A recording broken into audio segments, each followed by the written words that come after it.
Dr. Sungenis, maybe introduce people to who you are, what your work is, what your beliefs are, so that people know what you're about and things like that, and plug any work, maybe things you're working on or anything like that. Sure. Well, I basically have two disciplines that I work at, and one is theology, the other is science. Let me tackle the science first. I When I was in college, I was a pre-med major, and I took chemistry and physics, but I ended up as a religion major because my interests changed. And then I went to seminary for 3 years. And so let me see. And at that time, I was a Protestant. And then I came back to the Catholic Church, of which I was born in. And that was in 1992. And right away, I formed an organization called Catholic Apologetics International. And the purpose of that is to teach and defend the Catholic faith. Since then, I've written, let me see, gosh. In theology, I've probably written about 30 different books. Most of them are exegetical in the sense that they interpret the Old and New Testaments. And right now, as a matter of fact, I have a commentary coming out on the whole New Testament. I'm for the imprimatur from my bishop. That's what you do when you're a Catholic. When you write something as heavy as that, you have to get, not have to, but you should get approval from your bishop, which is the path I'm following. And, but then I've written some books on major topics that were controversial between Catholics and Protestants, like whether one is justified by faith alone, whether the Bible is our only authority, is the Catholic Mass all about, many, many things like that. I've written on many articles as well as the books. And I also have an apologetics organization where right now I have a program for 2 hours every Wednesday answering people's questions about theology and science. And, and I've debated, I have probably 30 debates under my belt with with people of different faiths over the last 25 years. And I've appeared on many TV shows, radio shows. It's just, it's my business too. So I get donations from my patrons, and I, solicit funds by selling my books and all that. So that's how I make my living. So I do this, probably 12 hours a day, every day, except Sunday. And I have a good wife, so she puts up with all this, and 11 children, believe it or not. So time is limited, as you can imagine. You're a really busy guy. Yeah. And it keeps me out of trouble. Let's put it that way. And then on the science side, I got into the science. I mean, I've always loved science because my father was a doctor. I used to work for him doing blood tests and all that kind of stuff, even when I was a teenager. And I loved physics also. And that's why I was a physics major when I first went to college at George Washington University. And then, as I said, I switched to theology 2 years later. But I love physics. And then 2003, I ran across a guy on the internet who was that the Earth was in the middle of the universe and didn't move. And, when you see that kind of stuff, you're like, okay, what is in this rat's nest that, makes him come to that conclusion? And so I had a choice to make. Either I was going to go outside and play basketball. It was a lazy Sunday afternoon, or I was going to, press the next key and get into his website. And I made that fateful decision. I pressed that key, got into his website, and I found out this guy has a PhD in astronomy from a well-known university, Case Western University. So I figured, he's worth a read. And since I had nothing else to do, I read it. And the more I read, the more I liked. And he was coming up with stuff that, you don't normally see talked about in the, polite society. And I had physics background, so I could judge whether what he was saying was, on the level or it was just a charlatan. So as I said, I read more and more. I liked it, and it just hooked me. And hooked me because in being a Catholic, I have a very avid interest in the Galileo affair between the church and Galileo. And the church, going by its tradition and its official decision on this Galileo issue after listening to Galileo, was that this is not true. The Earth does not go around the sun. And being a defender of the Catholic faith, I figured, hey, if this is true, somebody needs to defend this. And that was the impetus for me to get into it as deeply as I have. And that was almost 20 years ago now. So I've been studying for that long. And my goal was to prove that if the Catholic Church is true and they condemned Galileo and Copernicanism, then somebody needs to defend this.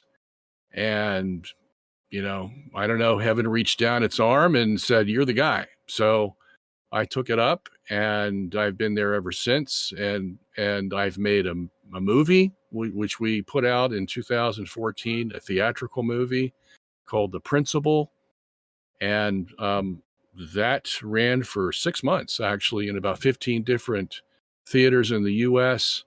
But there was a total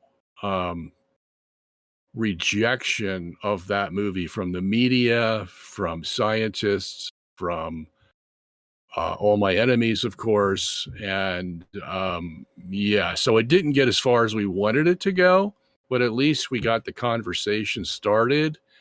And I can safely say that it's not the same as it was 20 years prior.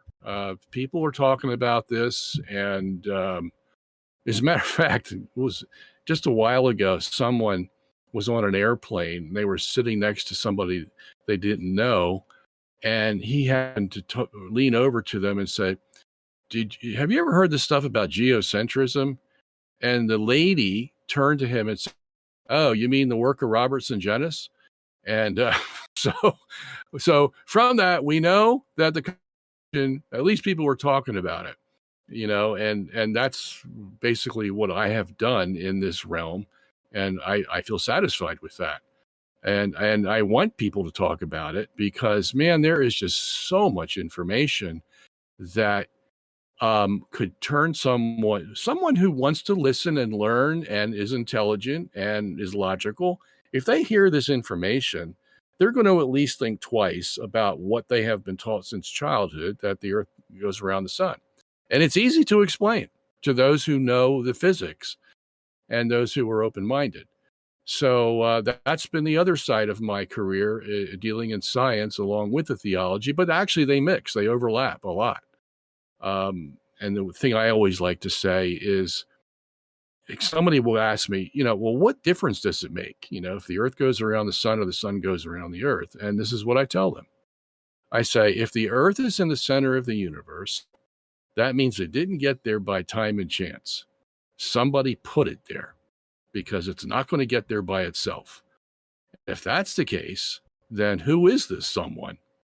And that leads to, the logical conclusion that it has to be someone bigger and better than us, and we call him God.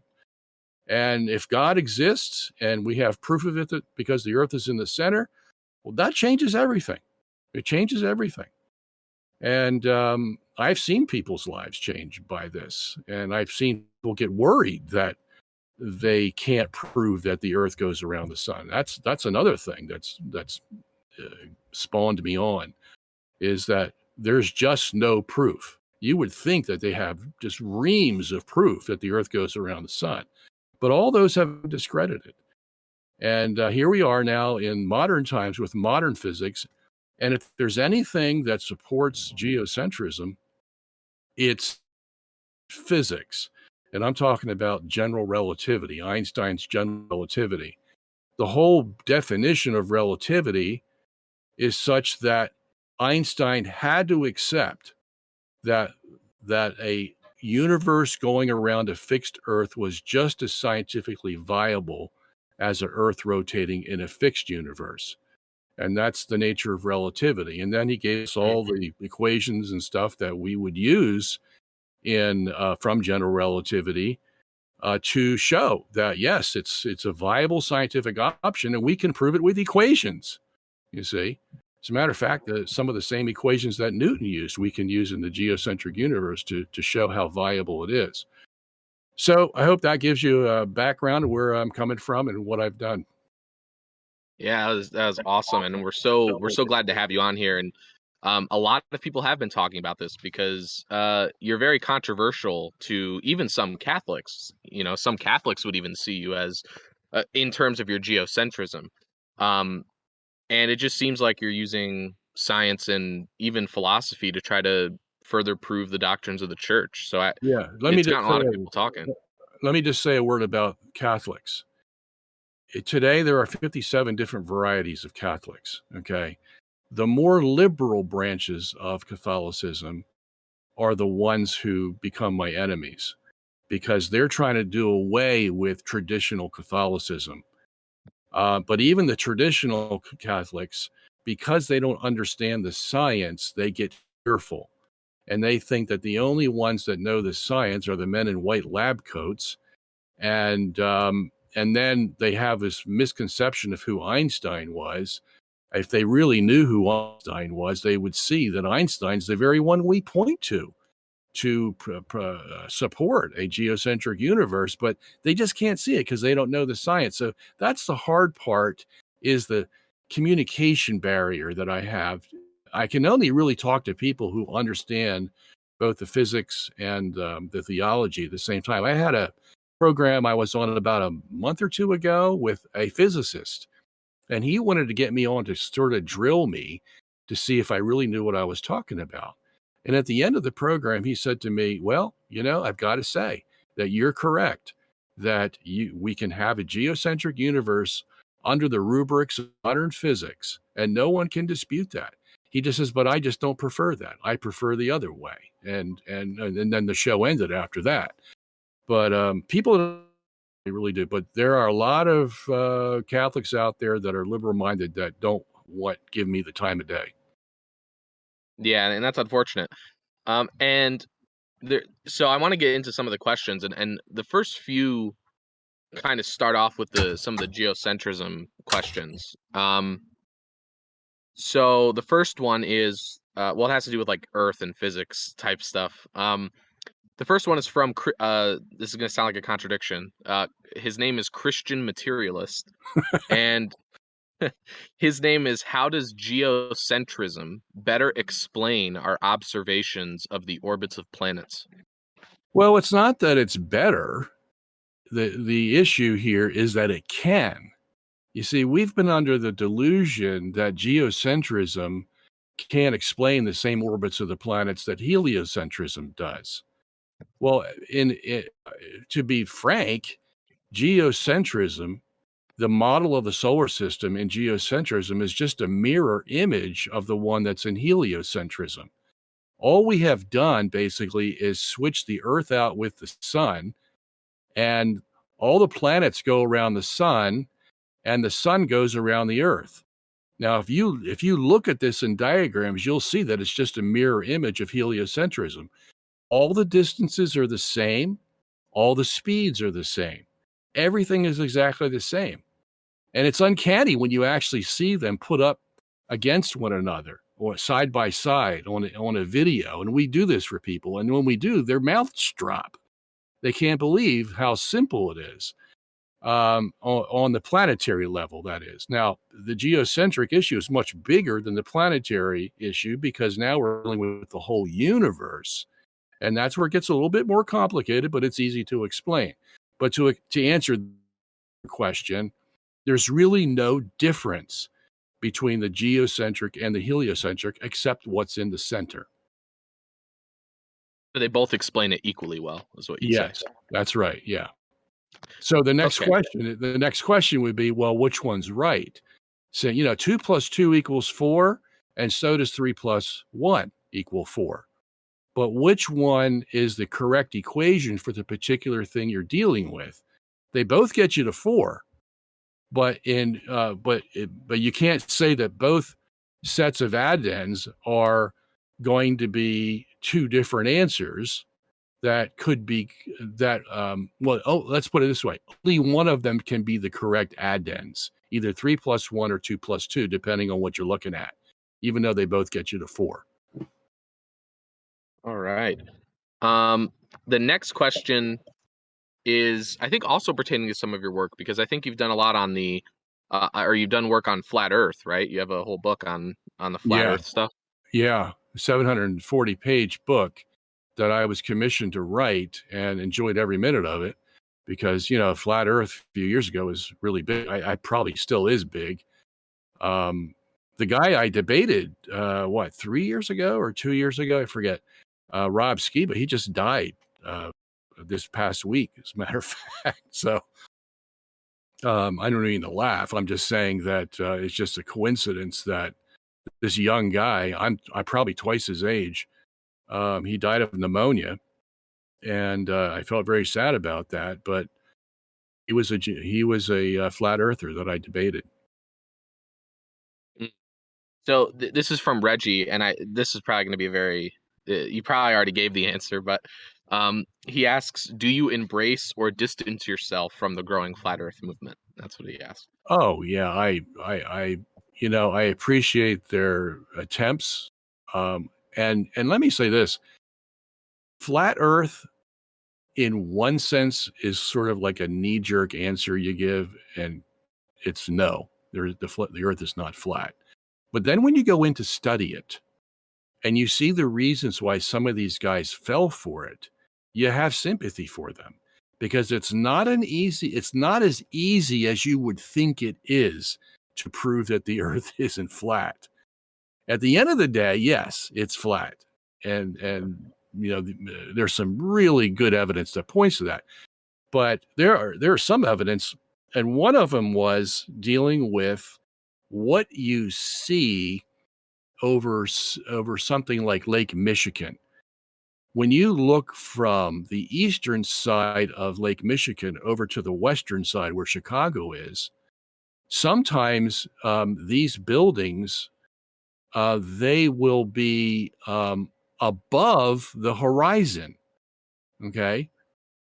Now the logical question is, how can that be?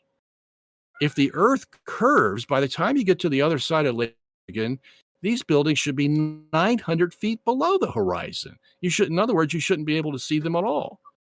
But yet, on certain days, you do see them, and they're like 900 feet above the horizon. And so you got to go in to explain that. And when you get into the physics of it, and the meteorology of it, and the pressure issues, and the temperature issues, and all that stuff, well, you eventually find out that in around April and May every year across Lake Michigan, you have various temperature changes because now it's changing from winter to spring, and the air becomes much warmer than the water. And if that's the case, then any light beams that are going from western side to the eastern side, they're going to be bent, and they're going to be bent to a great degree. Now, you have to have perfect conditions to do that, okay? And there's this one guy, his name's Joshua Nowicki. He goes out there every year and takes pictures of these Chicago skyline. It's like clockwork. And, by that, everybody, the flat earthers look at that and say, see, the earth is flat. Because if it wasn't flat, if it was curving, we shouldn't be able to see these buildings. So you have to know a lot in order to go refute that. All right. Um, the next question, I think that one's kind of like a bad question. Um, actually, I'll ask it. They said, should everyone relocate to a different planet after this one is either burned or destroyed, or should they stay on the planet to pay their price? This person sounds like very liberal. Well, yeah, I think we should stay here, bide our time. And I know things are getting pretty bad out there, but there's no place better than good old Earth. And the real message that I've been working on for my whole life is that there's a big guy behind this, and he's pulling the strings and he's watching what's going on. And believe me, he's not going to let it go into oblivion without first doing everything he needs to do. And that his name is God. And if you don't believe there's a God behind this earth, yeah, I can see why you would start worrying about going to another planet. But, once you get secure in the fact that somebody up there bigger than we are is controlling everything, then you calm down and figure this is the only place for me to be. All right. Um, this is actually a question that I wrote in that I wanted to ask you. But then after this, we'll continue. Is so obviously there's been a lot of controversy, and I'm a Catholic, a controversy in the church about the abuse crisis, the sexual abuse crisis. What do you think is the um, best way to approach it in terms of like a public relations, like or like publicity perspective? Like, what do you think is the best way for the church to kind of regain its respect in the eyes of the people, if that makes sense, Yeah. after all this? Um, Round up every one of these pedophiles, hand them over to the authorities, put them in jail or whatever the authorities decide to do.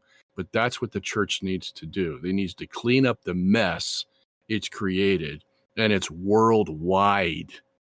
So it's going to take time, but it needs to be done. I remember seeing the movie, was it 2015? Was it called Spotlight?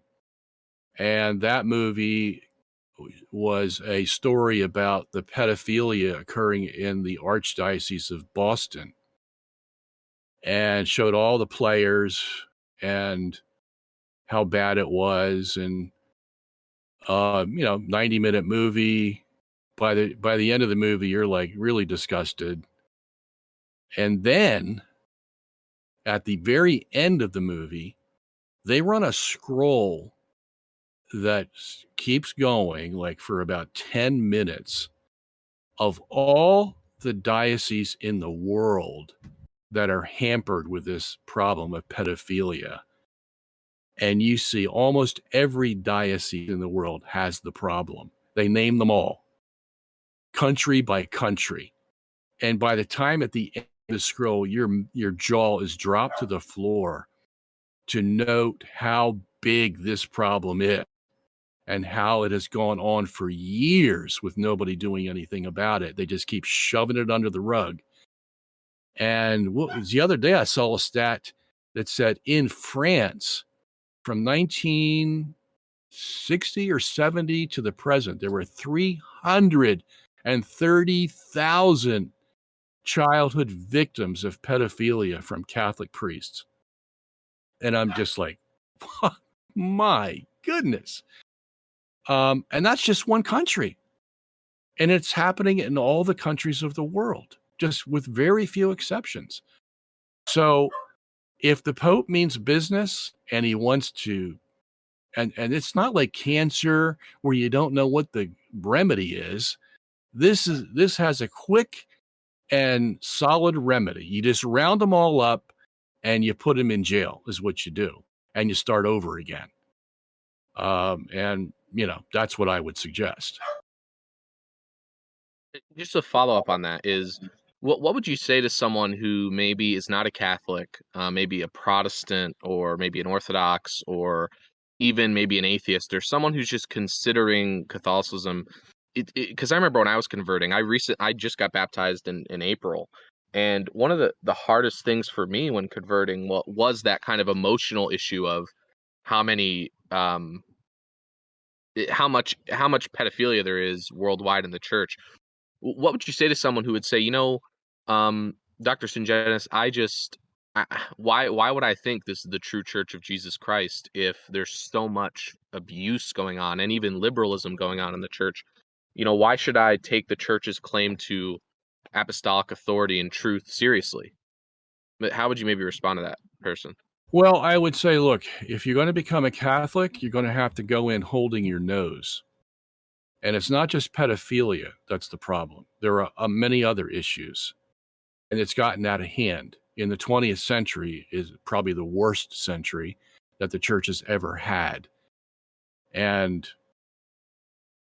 what does that tell you? Well, it may tell us that, look, Jesus has to come back sometime. And when we see these kinds of things at this proportion happening in the world and nothing being done about it, it may be just the time that Jesus is going to come back. Now, I'm not predicting anything, okay? So don't go say Robert Sungenis said, Jesus is coming back, in December. No, I don't mean that. What I mean is we're preparing for that time. That's how I would look at the whole thing from an objective standpoint, because something has to be going on for it to get this bad. Now, we've had times in the Catholic Church in every century. There's been heretics, there's been um, um, immorality in every venue. So it's not surprising to see these things happen. It's just surprising of the severity that it's happening in our day. So that's why I say, it could be just the case that it's almost time for the end. But as far as coming into the church, I would never discourage anybody from it, because I'd say, look, we need people just like you who see the problems, who want to do something about it and want to be a good Catholic and help us turn this thing around. If God allows us to turn it, God may not want us to turn it around. He may just be preparing everybody for judgment, and it's going to end. Okay, that could be the case. And that's what he did back in Israel. That's probably our best example to look at. Had a time in Israel where it got so bad for the 10 northern tribes that God said, I've had it. That's it. You're going to be dispersed and you're never going to come back. And that's what happened in 722 BC. And then Judah and Benjamin were left. And it just took them, 150 years or so. They got apostate. All kinds of bad things were happening, immoralities, you name it. And God said, I've had it with you. And you're going to go into Babylonian captivity for 70 years. And when you come back, of course, you're not going to be the same people you were before, but at least you'll be surviving. And then, of course, Jesus came and they really didn't improve, and their time was over. God's only going to put up with so much. But that's where the paradigm begins. Back in the Old Testament, we see that the church of that day, which was Israel, became very bad, so bad that even the long suffering of God himself couldn't put up with it and destroyed them, you see. So that's where we are today. And lo and behold, don't be surprised if God's judgment comes in a way that you'll be able to recognize readily in the coming years. All right. Um, so we got another question kind of about Catholic theology or something related to Catholicism. It's from Xenios. He says, how, okay, it's kind of a weirdly worded question. I'm going to rephrase it. How do Catholics in their theology of justification by faith and good works explain Romans 4, 1 through 8? Okay, that's one of my favorite passages. And I concentrate a lot on that in my book, Not by Faith Alone, which is, if you have good bedtime reading, it's 750 pages long. I wrote that back in 1996. Here's how it goes. When Paul says he's condemning works for justification in Romans 4, he puts it into the category of debt. And he actually uses that term. He says, if you are justified by works, then it becomes a matter of debt. That is, that someone owes you something for the work you did. And that's where he starts. So that's where we have to focus our definition of what works he's concerned about. In other words, if some Jew walks up to God, just an analogy, walks up to God and say, God, here's the list of works I've done for the past month. And because of all these works, you owe me something. Salvation, you owe me a good house, a good wife, I don't know, whatever it is he thinks God owes him. And God looks at him and says, I don't owe you a thing. Okay. First of all, you're a sinner. Okay. The only reason I'm allowing you to live on this earth is because of my mercy. Okay. So I don't owe you anything. I'm not like an employer who, you work 40 hours for and go get your paycheck. That's not the kind of relationship I want. And you can't even do it anyway. So don't bother. Okay. The kind of relationship I want is one who loves me, who has faith in me, who has the same vision of the universe I do, who hates what I hate, that is evil. I want a friend. I want somebody who knows me and I know them, and we're buddies. We're the closest you can be, like God was with Abraham, for example, or Moses, or David, or whoever it is. That's the kind of relationship God wants. So don't come to me with your works. So that Paul gets that out of the way. But then you have this whole thing about, in James chapter 2, where James says, Abraham is justified by works and not by faith alone. Okay, so what do you do with that? He used the word justification. A man is not justified by a man is justified by works and not by faith alone. So if he's justified by works, how is that? Well, it's not on the same debt issue that Paul was talking about in Romans 4. Okay. That Protestants and Catholics agree. There's no way you can give your works to God and say, God, you owe me heaven because of my works. Okay. But then what do you do with the works that James talks about? And even Paul talks about these kind of works in Romans 2. He's the one who started out with saying a man is justified by works. That's in Romans 2:13, the chapter right before Romans 3 and 4 that we're talking about right now. So what do you do with that issue that Paul himself said a man is justified by works? Okay, so somehow James and Paul are coinciding in their view that works does produce justification. Well, what kind of works? And this is the key. The kind of works Abraham did, for example. Abraham takes Isaac up to the mountain to sacrifice him under God's command. And God says, wow, that's a work that justifies you. And that's the example James uses in James chapter 2. So what kind of works is that? Well, it's not a work that Abraham's doing where he says, okay, God, I took Isaac up there and I wanted to sacrifice him, and now you owe me. You owe me heaven. No. Okay. God gave him heaven because God's benevolent, God's merciful. God rewarded him for his obedience, but it wasn't because God owed him anything. If Abraham came to God and said, you owe me, God would turn right around and say, I'm sorry, you're not the guy I thought you were. Go your way. I'll pick somebody else. You see? So that's the kind of works that justify. That is works that are under what I call the system of grace. You're already in a grace relationship with God, and then God asks you to do your works, You do your works, and God says, okay, well done, thou good and faithful servant. I will reward you with thus and thus and thus, you see, but not because I owe you anything. If anybody comes to me saying that I owe them something, that's when our relationship is over, you see. So I would explain it. Yeah, it's almost like some Protestant friends of ours well, it is they would characterize the Catholic view as, okay, you have to walk a bunch of old women across the street, and if you haven't walked 40 old women across the street by the time you die, then you're going to hell. And that you can just like earn your way to heaven. And I think, as you explained, that's just a very incorrect way to characterize the Catholic teaching.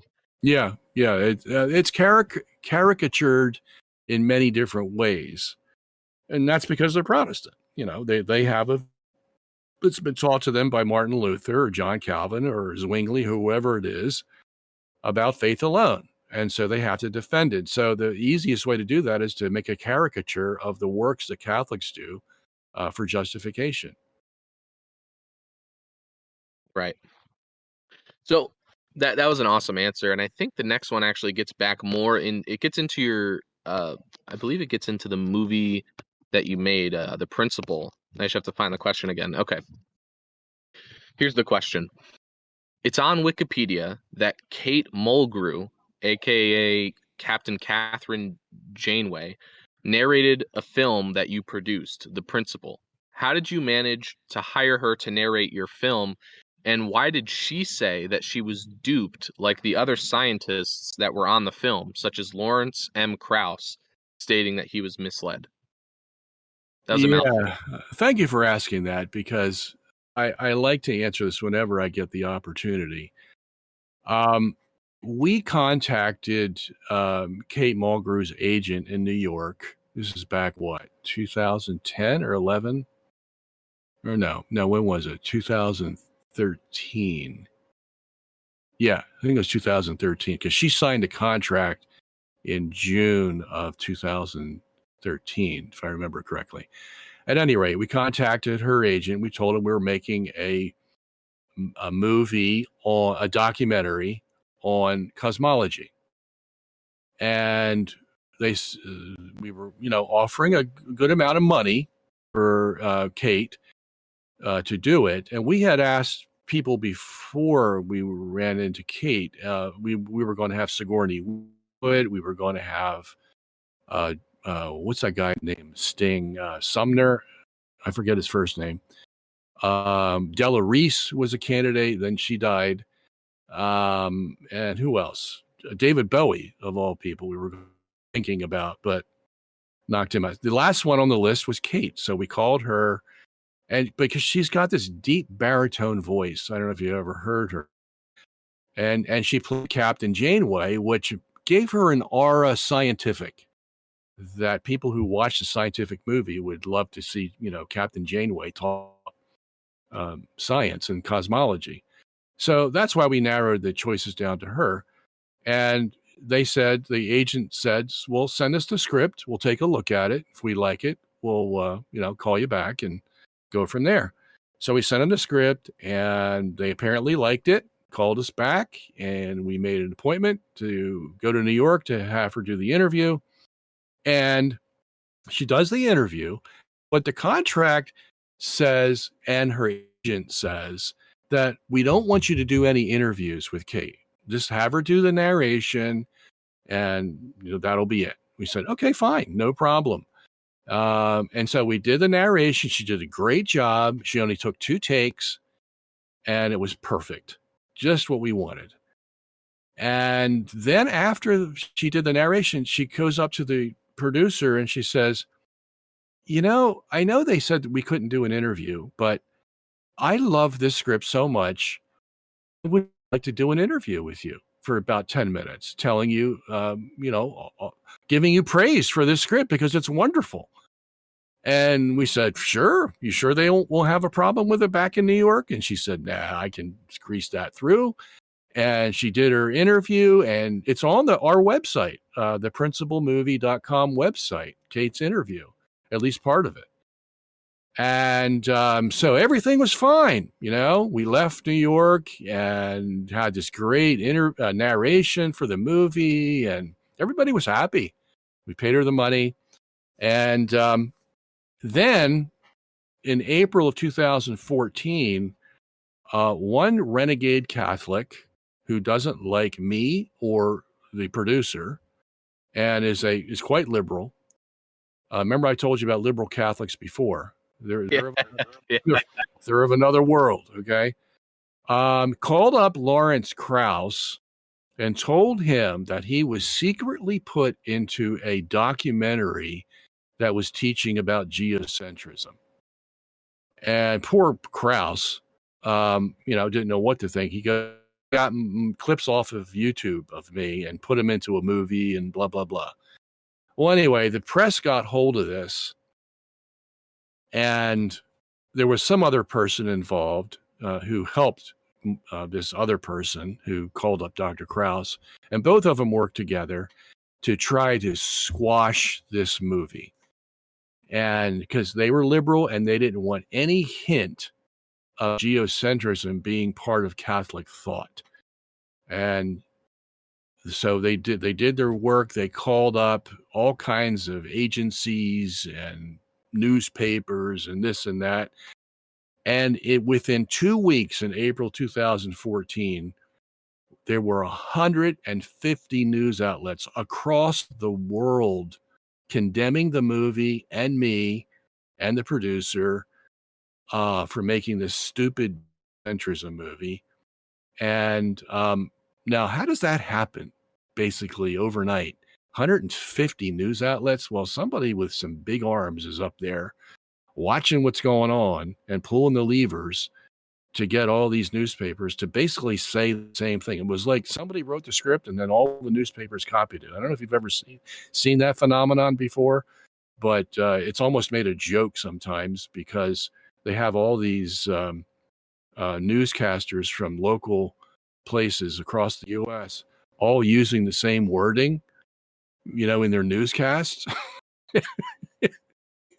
just to show you that somebody on high wrote the original script and now disseminates it to all these local places, and they all read the same script, you see, because somebody on high is telling them what to say. At any rate, that's the case for the principal. So we were Mud. Our name was Mud. Now, mind you, this is 6 months before the movie actually debuted in Chicago. Okay, all these people had to make their, outlandish criticisms was the trailer. And the trailer, although it was exciting, really didn't give anything away. It just said, look, there's questions about the cosmos and the Copernican principle and all kinds of things about, and we're going to investigate that. So that's all they had to go on. But, my two enemies put the interpretation on it that it was just about geocentrism and they were going to jam that down everybody's throat, whether they liked it or not. And that was not the purpose of our movie. The movie's purpose was to look into all the areas of cosmology to see what theories were reigning and to give everybody a seat at the table to tell what they thought was the truth about. And we were going to include geocentrism in there because, hey, look, that's been around a long time. What about it? Is it still dead as everybody thinks, or is there some evidence that it could be true?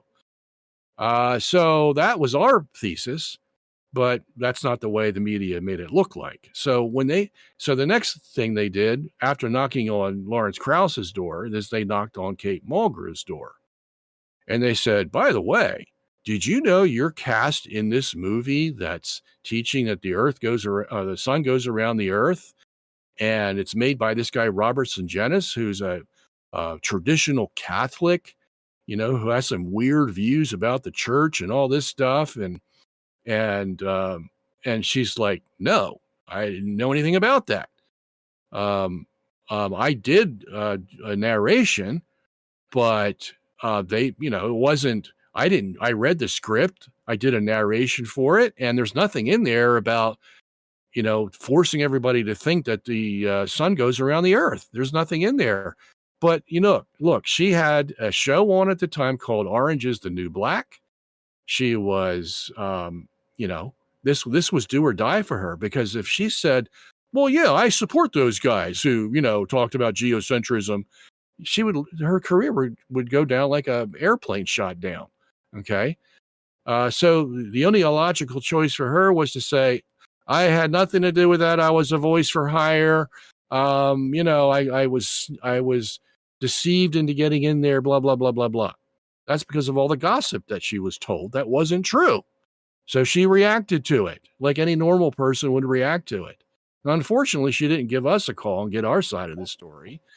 By the time the press got to her, the walls were built and she had to survive in her career. And I wish she could have been more honest about what actually happened, namely that she loved the script so much she wanted to do an interview that her agency didn't want her to do. Wow. Okay, that says a lot. And it wasn't forced at all. She came out herself and praised the movie when she was doing the narration. But when the press came knocking, everything changed. So that's the story. Okay. We were as honest as we could be, and she was put under pressure. And now we see, I said to my friend, I said, you know what? This just proves our point. How much pressure is put on people to preserve the Copernican principle, even if someone comes up with some evidence. Hey, we might have a shaky foundation here of this Copernican principle. Let's investigate it. No. They will not let you do that. So it does rule the hearts of men. And we may have pricked it a little bit, but still it's out there, and it's a very, very prominent position. All right. And this is another question it's actually about both, about geocentrism and the scripture, and the Bible. So here's the question. Where in the Bible is a geocentric model taught? From my experience, geocentric theory supporters sometimes cite scriptures to prove their point, such as Genesis 1:14-18, Psalm 104:5, Job 26:7, and Isaiah 40:22. Yet none of these passages state that God designed the universe with Earth at its center. I find that there are a variety of extrapolations that must take place before one comes to the conclusion the geocentric model is correct. People are fallible, like Ptolemy. The word of God is infallible and it endures forever. That was a long question again, but basically, where is it taught in the Bible? Yeah, I think well, that's the 4 verses that he mentioned, I would never use those, okay, because they aren't explicit. The ones that we use are, first of all, Joshua chapter 10. And that's the passage and this is the one that Bellarmine, Cardinal Robert Bellarmine, used against Galileo. And in that passage, Joshua is fighting 5 armies, and he's on a mountaintop, and they're climbing the mountain to try to get to him and his armies. And the sun is right overhead at noontime. And Joshua realizes that he's going to need more time to battle these 5 armies, because there's so many of them, that he turns to heaven and he asks God to have the sun stay in the sky for an extra day. So it's at noontime when he asks, and basically he's asking, hold it there at noontime for 24 more hours while I defeat these enemies. And God answers his prayer and stays the sun, and stays there for 24 hours. Okay.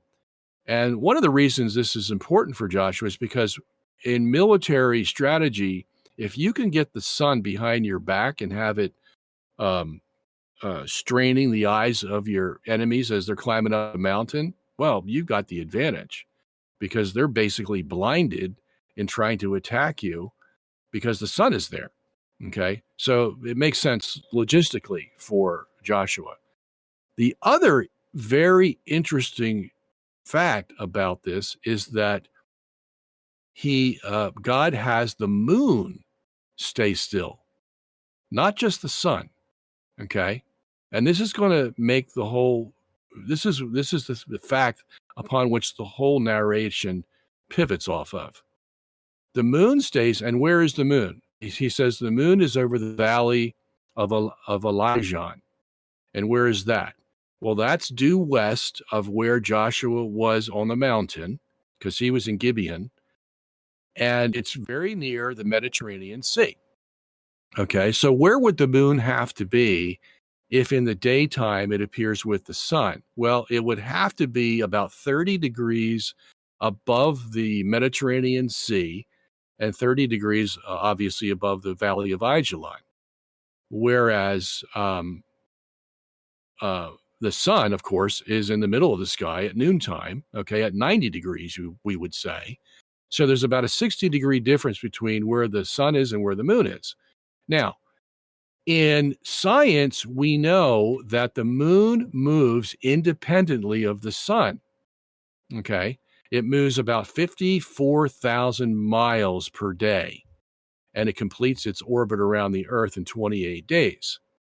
The sun, of course, is moving in the geocentric model, and its movement around the Earth in 24 hours. But at this point, it's stayed in the sky from moving. So it's going to stay there. Now, what about the moon? What's going to happen to the moon? Since the moon's movement is independent of the sun, the moon's going to keep on moving. Okay? If it's not stopped also. And that's exactly what God does. He stops both the sun and the moon. Now, what does this do? What this does is if someone tries to explain this passage by saying, well, God didn't stop the sun, he just stopped the earth from rotating. And if that's the case, then the sun would stop in the sky and stay at the noon position. Okay, we'll accept that. But then what about the moon?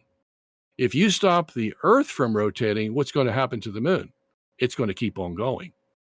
It's going to move its 54,000 miles in a day. And in about 5 hours, if we look at Joshua's scene, it's going to dip into the Mediterranean Sea. And in about 7 or 8 hours, it's going to be below the horizon in the Mediterranean Sea. Okay. You can't explain this from the earth being stopped from rotating position because it can't deal with the moon. But in the geocentric system, you can. Because in the geocentric system, you have to stop both the sun and the moon. And that's what the text tells us, that God did both, you see. So that proves that the only model that can explain Joshua in its literal meaning is the geocentric one, because both the sun and the moon have to be stopped. So that's the first passage we would go to. Then there are others, 93, verse 1 and 2. And most of these passages that we use are passages that say the earth doesn't move, okay? Whereas Psalm 104 is talking about the sun moving, okay? Or the other passages that were chosen are just, they're not even implicit of well, they could be implicit, like Genesis 1, verses 14 to 19, when you find out that the stars and the sun are made on the fourth day, and the earth was made on the first day. Well, naturally, the earth has to take the center position, and then the sun and the stars are put around it in the firmament, which is around the fixed earth. Okay. So, Genesis 1 does teach geocentrism from that vantage point, but it doesn't talk about the earth, sun, or earth moving, you see. And that's why these other passages are so important, like Joshua 10. And then when we get to Psalm 93, what happens here is that God's immutability is compared to the earth not moving. In other words, it doesn't just say, well, the earth doesn't move. It says it for a reason. Why? Because it's the best comparison that the psalmist can make to God's own immutability, the unmovability, that is. He's God, he will always be God, and he will never change. Well, how can we support that? Well, look at the earth. It doesn't move. The same with God. Both are immutable in that sense, you see. So that's the psalmist's reason for joining up the two. So those are the kind of passages we would go to. All right, that was a really thorough and in-depth answer. Yeah, I've never actually heard those biblical supports for geocentrism before. I'll have to look at those. I actually have um, someone in the voice here. Grug Pill, he's our kind of local Protestant. No, I'm kidding. There's a few, but he's a Protestant fella, and he wants to ask questions. So if that's all right with you, he'll come in and just ask. No, sorry, no Protestants. All right, go Well, ahead, Grug Pill. Only good only evening, Doctor. Muslims and Thank you for Jews. sharing your time around here. Appreciate it. Yeah, go ahead. What's the question? Well, I actually have kind of two main subjects I'd like to talk about, but I just got DM'd and told I should avoid the one. So around here, we like to talk about epistemology a lot. So I just wanted to ask if you had any like views on what the proper epistemology is for a Catholic to use, or what's your view on the transcendental method of apologetics over against evidentialism? I've heard a lot of evidentialism for geocentrism, obviously, come up tonight, but just kind of wanted to get your view on that subject broadly, and then I can drill down with additional questions, perhaps based on your responses. Well, when I was in seminary, I went to Westminster Theological Seminary and graduated from there. And there they teach presuppositional apologetics as opposed to evidentialism. The evidentialists, the guy's name, McDowell, Josh McDowell is a great evidentialist. I think even R.C. Sproul was an evidentialist. And so there's always been this division in higher Protestant circles. And what I mean by that is usually the Reformed Presbyterian kind of mentality, not so much the Methodists or the Baptists, although, they do have their share of it. But in the upper echelons of Protestantism, at least the conservative ones, you find this back and forth between the evidentialists and the presuppositionalists. I tried to, except when I had to pass an exam, maybe, avoid that controversy because I saw truth in both of them. I knew that the presuppositionalists had a good angle to work with by their interpretation of Romans 1, which would be, look, God says that every man knows that God exists. All they have to do is look at the cosmos and know that that doesn't get there by itself. And so strong is that evidence when they look that we must presuppose that everyone knows God exists, and then we make our apologetic accordingly. We don't go to them and try to convince them that God exists because they already know God exists. Now, they may come back to us and say, I don't believe in God, I'm an atheist, blah, blah, blah, blah. But that's just an excuse.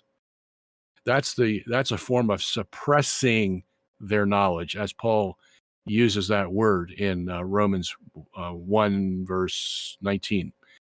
He says they suppress the knowledge of God, which means they already know God exists. And so that's where that's what we use as our foundation whenever we're evangelizing or talking about theology. The evidentialists believe that we've got to show them evidence that God exists. Miracles, prophecy. We go into the eye and see how intricate the eye is, and how can that be unless there's somebody really intelligent behind it making it and all that stuff. And then the evidence of the resurrection or this or that, the other thing. So they're constantly getting an arsenal of evidence to bring forth to the potential evangelistic candidate to try to convince him that God exists. And I don't see anything wrong with that. Even though you can come in with a presuppositional approach and say he already knows God exists, well, let's give him some more evidence. I have no qualm with that. And because the more evidence he has, the harder it is for him to suppress the knowledge if you make it evident to him. And so I hope I'm answering your question, but you said evidentialism, and that's what triggered this in me. And I hope I'm on the right track. Yeah, no, absolutely, you are. So I have a view that the presuppositional apologetic is uniquely reformed in some ways based on the tea and the tulip. It's at least indirectly related. Do you think that it's that like a Catholic apologist can properly utilize that, or should, and over against like I'll just show you my cards when I speak to some of the Catholics on the server. I want them to tell me what I have read Cardinal Newman said, which is, if Rome says it, we know it, and that's it. Am I being uncharitable when I say that that's the proper Roman Catholic epistemology, or is there some other kind of like ultimate foundation? If the Catholic Church has addressed the issue, yes, someone can make that claim. What the church, just like Augustine said, what the church says, that's my boundary line. Okay. But the church has to be dogmatic about this. In other words, there has to be an official teaching from the church that, we're going to side with, this kind of a apologetic or that kind of, but there isn't any like that. Okay. The closest we come to that is you've got the approach, the Neoplatonic approach of Augustine. You've got the Aristotelian approach of Thomas Aquinas, and you got everywhere in between among Catholic scholars. Okay. So nothing's really nailed down there.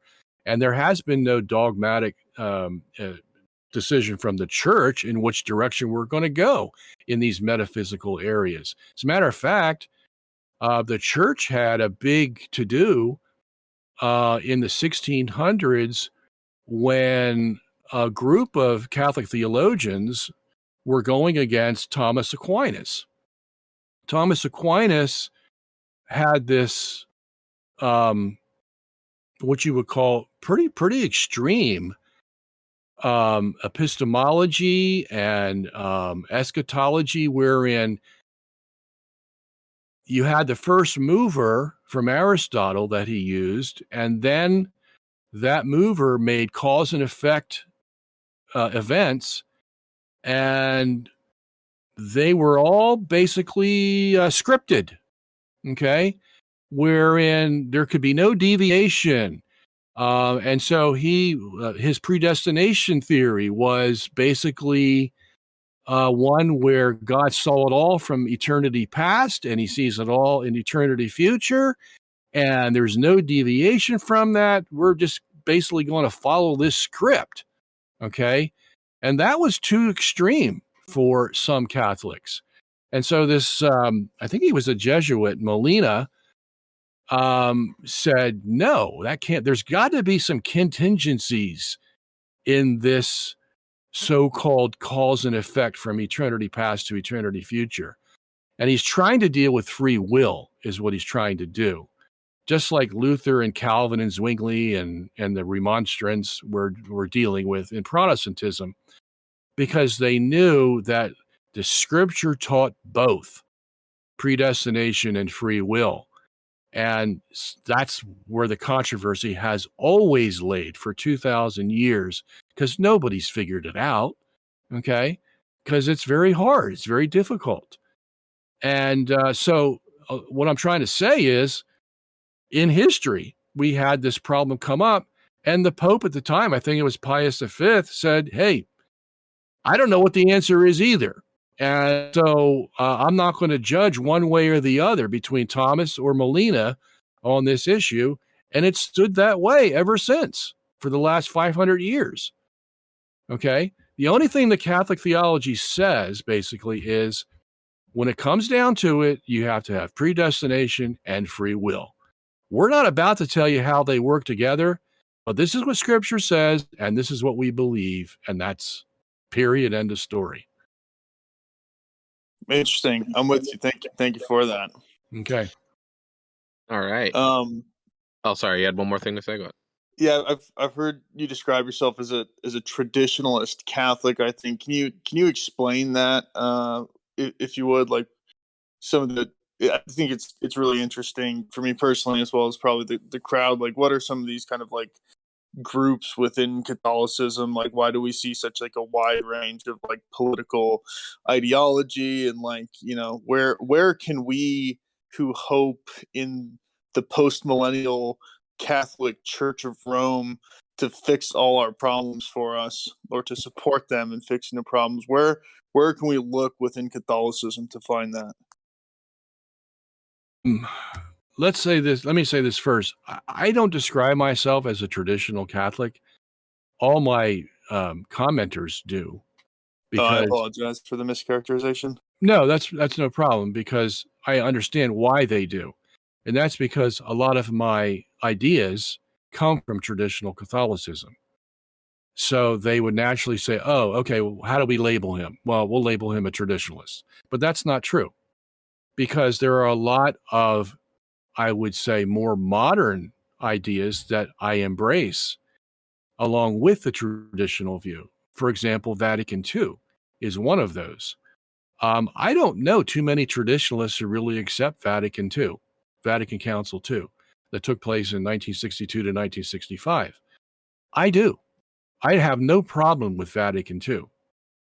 What I have a problem with is the liberal Catholics that came out of Vatican II, or that had been hanging around a long time, and used Vatican II as their cudgel, wherein they would, and they set up Vatican II this way so that later on they could interpret various statements that were made in Vatican II to their liberal viewpoint. And I'll give you one, just case in point, so you know what I'm talking about. There's a document in Vatican II called Dei Verbum, and that means the Word of God. And in that passage, it talks about the Scripture's inspired, and it's in there. It's beautiful. A Protestant could read that and say, "Wow, these Catholics really are on the mark here," you know. And there's one paragraph, however, in Dei Verbum, and it's paragraph 11, and in it says, "God inspired Scripture for the sake of our salvation." Okay. Now, that seems to be an innocuous phrase or sentence, doesn't it? God inspired Scripture for the sake of our salvation. I mean, let me ask you, when you hear those words, how would you interpret them? That God gave us the scriptures for our good, essentially. Yeah, exactly.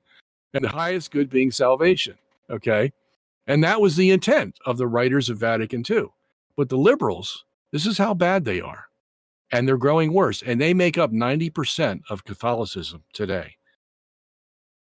They would say, in twisting it, they would say, oh, well, that means God inspired Scripture only in the passages that deal with salvation.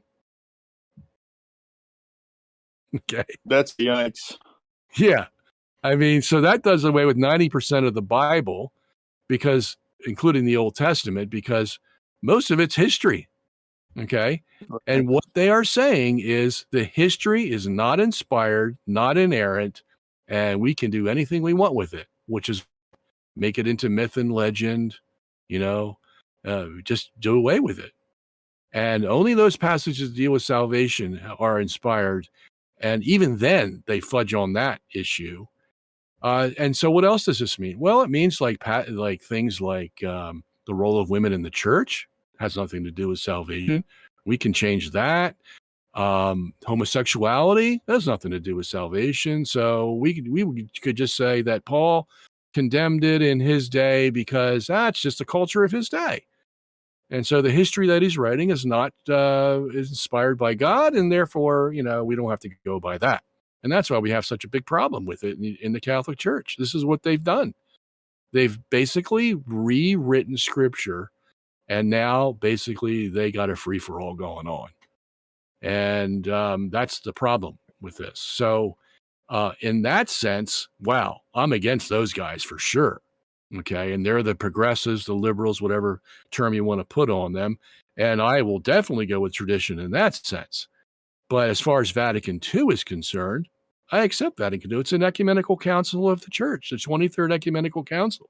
You do away with that, buddy, and you're going to have to answer to God for that. So, and then you really have to find out Vatican II is not the problem. It's the liberals in the church that are the problem. And that's what we have to deal with. So I don't give any great hope for you. that you're going to find the answer in the Catholic Church. You'll find your own salvation in the Catholic Church. But as far as cleaning up the world, I'd say on a scale of 0 to 10, you have about a 2 as far as the chance of the Catholic Church turning the world around. Sad. Yeah, very sad. Well, last question. I heard Vatican III is going on right now. Is that true? There's some synodic council that's going to be going on for the next 2 years. People are calling it Vatican III. Yeah, they do, because they want to put a label on it, and I think they're a little premature. You know, we never know what Francis is going to do from one day to the next. One day he is, you want to go hug him. The next day you want to kick him. So you never know what you're going to get with him. And he's always putting these balloon testers out to see if things fly. And I think that's what he's doing now. You know, what's going to happen after that? Who knows? But hey, at least he's not like James Martin, who I always want to kick. You know, at least you want to hug him sometimes. You got that right. Well, thank you for your time, man. I respect you a lot. I think you can always tell the character of a man by the last names of his enemies and how many steins are at the end. So, thank you for your time. Yeah, that is true too. Thank you for that. Adios. All right. Thank you, Greg. Okay. All right. So another text question. It's from funny that this is the topic. His name is Catholic Traditionalist. He's a sedevacantist. And he asks, Dr. Robert Sungenis, do you agree with the Church's teachings of Canon 149, cum ex apostolatus officio, satis cognitum number 9, number 15, and mortalium animos, whereby they make the case that it's impossible for any formal heretic to hold ecclesiastical office within the Church? Yeah, I agree with all those. I have never disagreed with them. In my debates with sedevacantists over the years, I had one with John Lane, probably about 10 years ago. You know, cum ex apostolos, yeah, I can't say that correct. That came up. Mortalium animos came up. All these. Yeah, I don't disagree with any of those. What I disagree with is the interpretation that the sedevacantists put on them. That's the issue. And so I don't agree with their interpretation.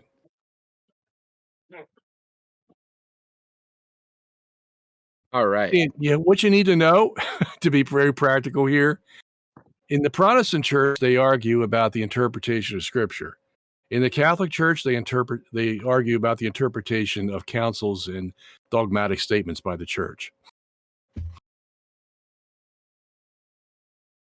Yeah, and wouldn't you say that, although we could, I'm sure you would say that even though we can disagree with certain actions and even claims of popes after the Vatican II Council, that this would not justify sedevacantism, because there's really no reason to think that any of them are formal heretics. At most, they could be material heretics. Would that be something you'd agree with? Yeah, this is one of the things I brought out in the debate. I said, sedevacantists are so quick at the trigger to call anybody that disagrees with them a heretic. And they may be a material heretic. We use that term in Catholicism, wherein what they are actually saying may be heretical. But here's where the rubber meets the road. You can claim anybody's a material heretic. I'm probably a material heretic in some things that I don't even know about. Okay. But you have to prove that this material heresy is actually a legitimate heresy and not just some kind of misinterpretation or a view that's influenced by other views, or you have to prove that this man is a formal heretic. Okay, that means officially he has been deemed by the Church as a heretic, not some Tom, Dick, or Harry who thinks he knows everything about the Church and declaring so-and-so Pope a heretic or Johnny Smith a heretic because he doesn't agree with the Sedevacantist or all that. All that's just talk, okay? The only ones that can formally designate someone as a heretic is the church herself, and that's where the line is drawn. So all this talk about, I don't think there's a pope because he's a heretic is, yeah, you can have your opinion all you want, but your opinion means beans as far as the church is concerned. Okay. And that's where we draw the line. Almost like the same issue we have with Protestants. They think they have the right to completely private judgment on a public matter. Almost. Yeah. I mean, I don't know how they get out of that. It's just, they're trapped in a corner with that very logic you just used. And, but then it comes to eat them back, because then, what happens when you're in a Protestant congregation and someone stands up and says, "Hey, I don't agree with what you just said in your homily or your sermon, and I think it's heretical." Then what do? Well, you try to iron it out, and if you can't, what happens? Well, he goes and makes another church. Okay. And so what you've done basically is the very fingers you've pointed at the Catholic Church now are coming back pointing at you. And now you have division upon division upon division. So it begins to eat itself. It looked good when it first started, but at the end of the day, it tears everything apart. Yeah, it really comes down to, do I follow Peter Diamond at Most Holy Family Monastery, or do I follow, the Catholic Church? That's really what it comes down to for me. Yeah. Yeah. And even as bad as the church is today, any Catholic, remember I said you have to go in holding your nose, okay? But the dogma of the Catholic Church never changes. And that's what we hold our hands on. That's what makes me a Catholic. It's not the Pope, because they are sometimes fly by night. And because of that, what is motivating me to be a Catholic and stay a Catholic? And that's because of the dogma that has been given to us from the line of magisterial clerics that we've had since year one. And it's never changed. And that's something to put your money on. All right. Let's move on to this is another geocentrism question from True Blue Dino. He asks, I'm going to rephrase because he has some. So he says, how do you reconcile your motionless Earth theory with the fact that the gravitational field strength of the sun and other large bodies next to us are demonstrably greater than ours, without imaginary offsetting forces which we do not observe? Good question. Very good question. And here's the crux of the issue. All right. So let me do this. Let me first go to the Newtonian model and show how that works.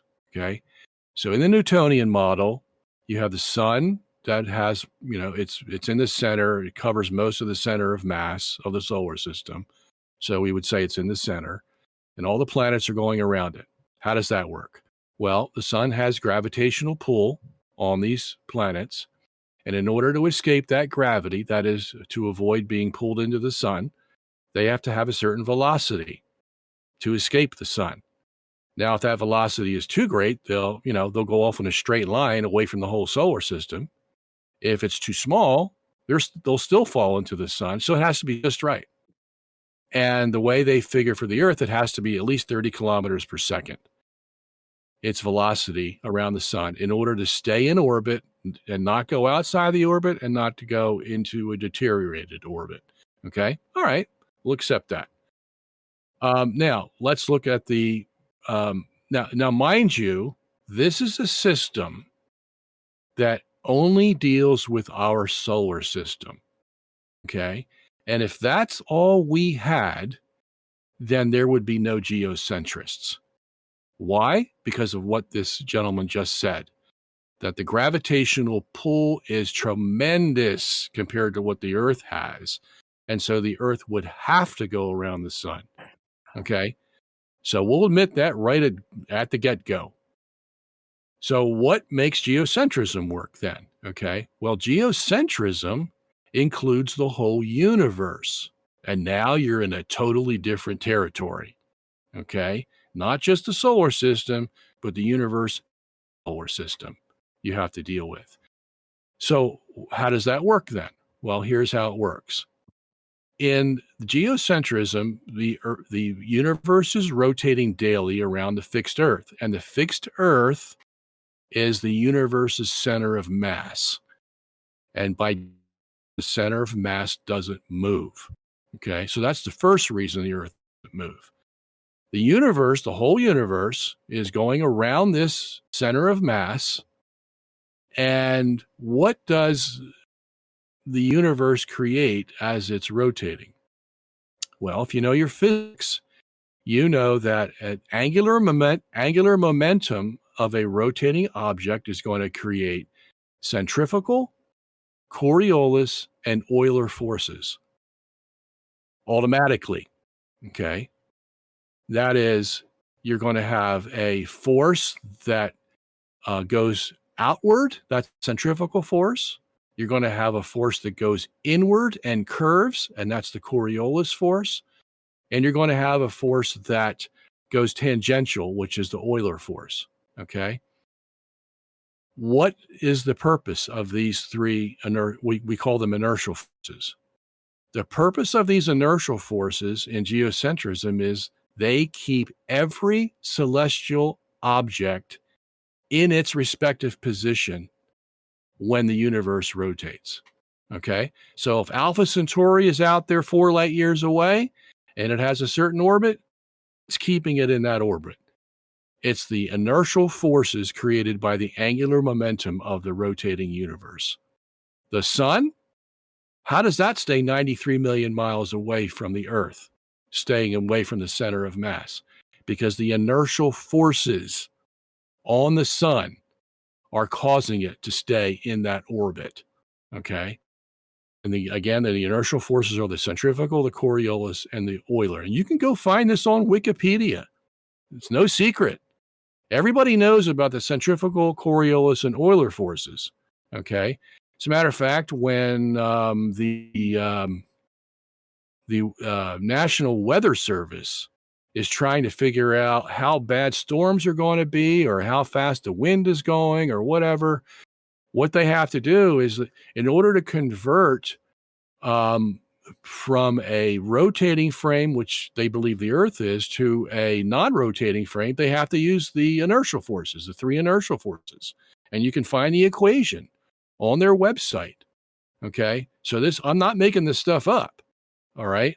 Now, in the Newtonian system, those 3 inertial forces are referenced, the centrifugal, the Coriolis, and Euler.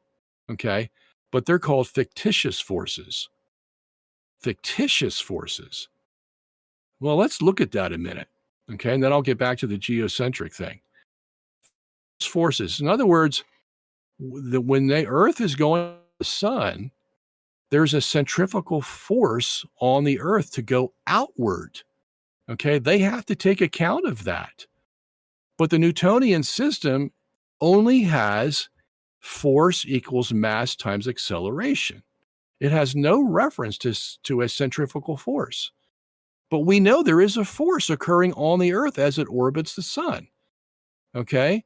So how do they take care of that? Well, they just say it looks like a force, but it's not really a force. It's just there because of the movement of the Earth around the sun. Oh, okay.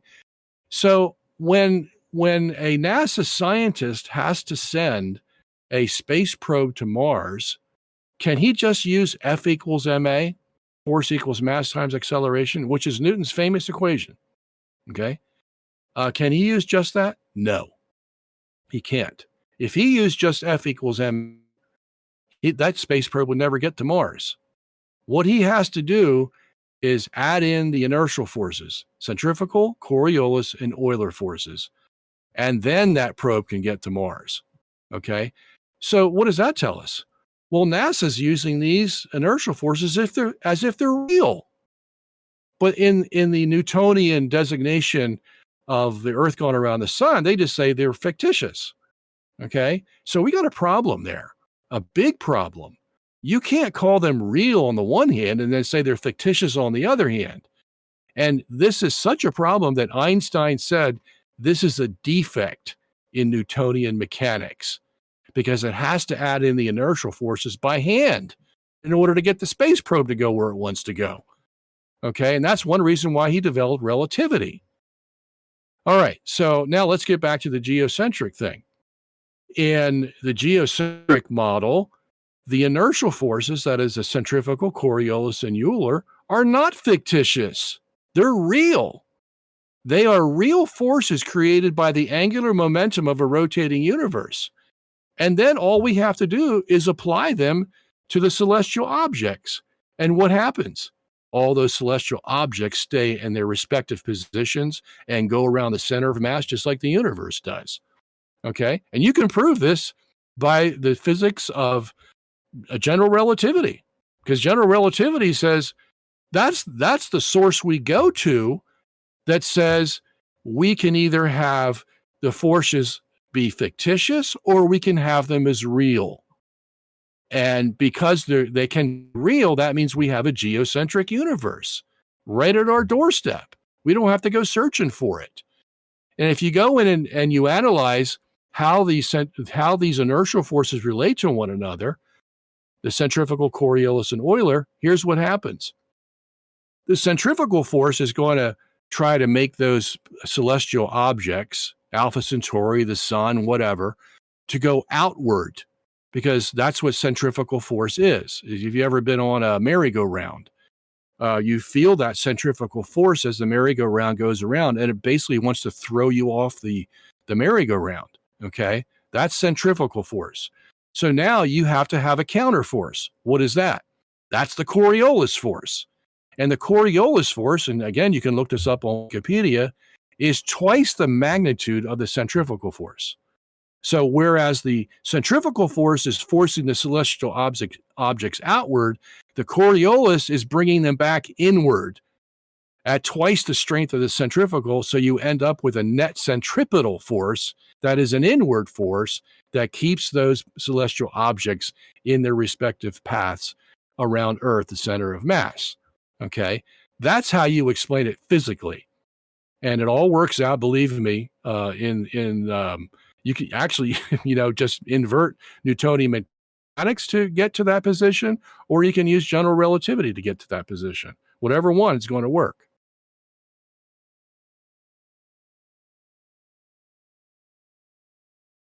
All right. Just before we move on, do you have time for a few more questions? Like, is there?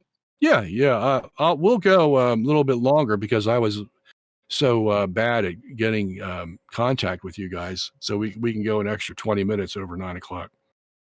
All right, that's awesome. Thank you very much. So let me get back here because I kind of lost my spot in the questions. Okay. So what, in your opinion, has been the impact of James White on Catholic apologetics to Protestants? Nothing but good. I'll explain. People come up to me all the time and they ask me, how do you put up with James White? I rather like James White because he's not irascible. He's a man who has convictions. He states them, and he tries to be as fair as possible. And he's never done any wrong to me. So I don't have a hard time with him personally. Okay. But they say, how do you put up with him? He gives all these phony arguments, this and that and the other thing. And I must say that James probably is the best Protestant apologist I have ever run into. Okay. And I've debated a lot of them. And in that, he searches real deep for what he believes is the correct answer, which means what? That I have to go deeper than he does. So that's what I've done for the last 25 years in debating James White.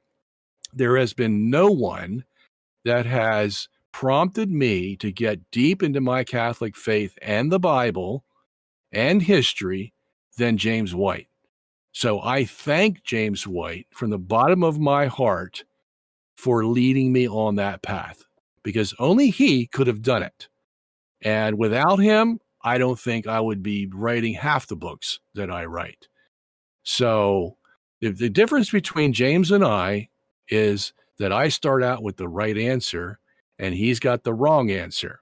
And so once I know I have the right answer, I can dig as deep as I can, and I'm never going to reach a place where I say, uh-oh, I made a mistake, because I believe firmly that because of the pedigree of the Catholic Church, starting from year one with Jesus and the apostles, and then going to the fathers and all the unbroken line of popes and bishops, that there can only be one entity that has that, and that's the true entity. And everything other than that has to be false. Whether they know Would you it or not. ever oh, sorry, you cut out for me No, for a second. I just said whether they know it or not. Would you be willing to debate James White again? We've asked him to debate again, and he's declined. Did he give a reason? I'm kind of curious. I think his reason is that since, I'm off on geocentrism and stuff like that, that I'm out of the mainstream. So he doesn't want to debate anybody that's not in the mainstream. So he picks on now. Well, let me ask one. Oh, sorry. Go ahead. That's the message he had on his website, that I'm out of the mainstream, something to that effect. So we recently asked him, about a year or so ago, to debate Sola Scriptura, because we've never debated that subject. And he didn't answer us for a long time. So we wrote back to him and said, hey, we invited you. What's the deal? And he still never answered us. And then my secretary found on his website this explanation that, I'm out of the mainstream, so he doesn't want to debate me anymore. I had another little. This is these last two are mine. Because I'm curious, because I find James White a very interesting figure, and I find you a very interesting figure. In your debates with him, and I haven't seen them all. I have to really go and watch them. But what debate do you think you did best in? Like, you think that James White just couldn't. He really just had no good points, or maybe you thought your points were just way above his points. Which debate do you think you won by the most, and which debate do you think maybe, even if you do think you lost it, but even if you don't think you lost it, what debate was the most challenging for you with Dr. White? Well, I don't gush myself about the debates, but other people have said that, have talked to me. They said, you've never lost a debate against James White. So I'll take their opinion. The one where I think James really had his tail between his legs was the justification debate that I think occurred, 1997, 98. And the one that was more challenging, let me see. I haven't thought in that angle about the debates. I think the papacy debate that we had in Florida was probably the most challenging to me, because there you're now dealing with human personalities and not so much with the Bible. We did have a Bible section on the papacy, but then we got into the history of the papacy, because there were some popes like Liberius or Honorius that, skirted the edge in the realm of teaching the truth. As a matter of fact, Honorius had said Christ had one will, and the church teaches that he has two wills, and he was deemed a heretic by the next two popes for saying that. Now, he didn't say it from the chair of Peter. He said it privately to a bishop in the East named Sergius, but still it was an error. and it was exposed, and he was a material heretic. Okay, so that's kind of dicey to deal with, because now you're going to have to defend, on the one hand, Honorius being the Pope, and on the other hand, issuing this material heresy. And the same with Liberius. He's got some weakness about him, because not all our popes were really strong guys. They were, sometimes they were wimps. And, just like Peter was a wimp sometimes, even though he was strong at other times. So when you have to deal with those human personalities, it gets a little thick, and it's a challenge. So I would say that would be the debate that was the most challenging for me. The justification debate was an easy one, and the explanation I just gave for to the Protestant who was asking about how we explain works in Catholic justification, I used that argument, but I also added a few others, and one is very, very interesting that James didn't have an answer to, was the case of David, because the person who came on your show said, how do you explain Romans 4, 1-8? Okay. Well, I only went to 3 and 4, verses 3 and 4. Let me go to verses 5-8, because that talks about David. And it says, David, didn't do any works. He repented of his sin, and God forgave him, and he was justified. Wow. That opens up a whole can of worms, because then you have to ask, well, wait a minute. Are you telling me, is Paul telling us that David was justified at the time that he repented of his sin of adultery with Bathsheba and murdering Uriah the Hittite? Well, if that's the case, then what about David's prior life? When he was a shepherd boy, or when he killed Goliath, or when he prayed so many psalms, or whatever. Was he a Christian then? Well, the answer would have to be yes. I mean, he was a man after God's own heart, God said himself. Here's the boy that was better than his 7 brothers, and he became king. He couldn't even wear the crown. It was bigger than his head. So you have this young boy, a total man of God. So wait a minute. Why does he have to be justified then? Well, the answer is because he sinned with Bathsheba and Uriah the Hittite. Okay, well, doesn't that support Catholic justification? Of course it does.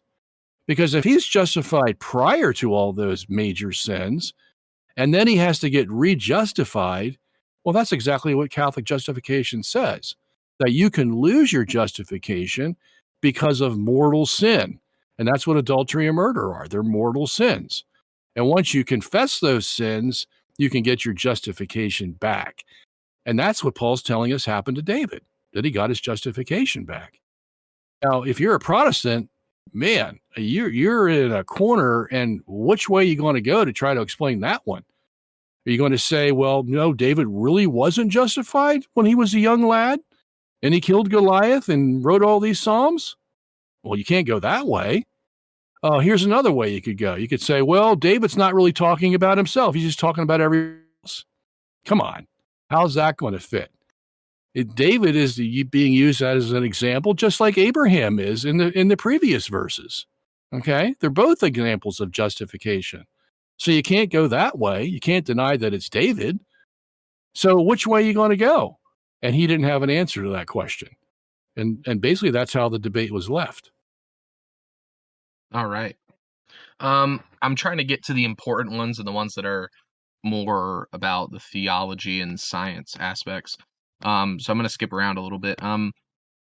What are your thoughts on the Eastern Orthodox Church, and why are you not Eastern Orthodox? And could you explain more about the issues that you take with Eastern Orthodox theology, and why you think Catholicism is the true church or the Catholic Church is the true church rather than the Eastern Orthodox Church?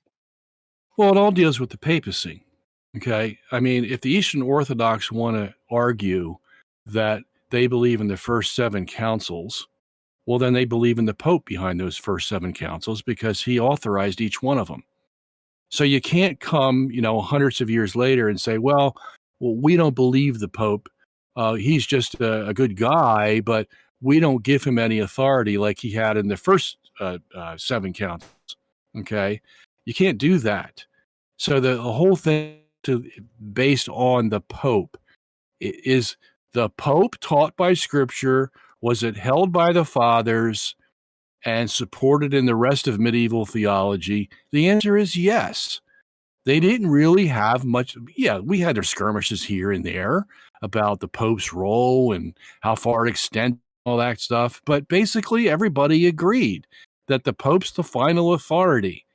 And if that's the case, then somebody comes up and says, well, we don't believe he's the final authority anymore. Well, you've just deviated from what the history has given you.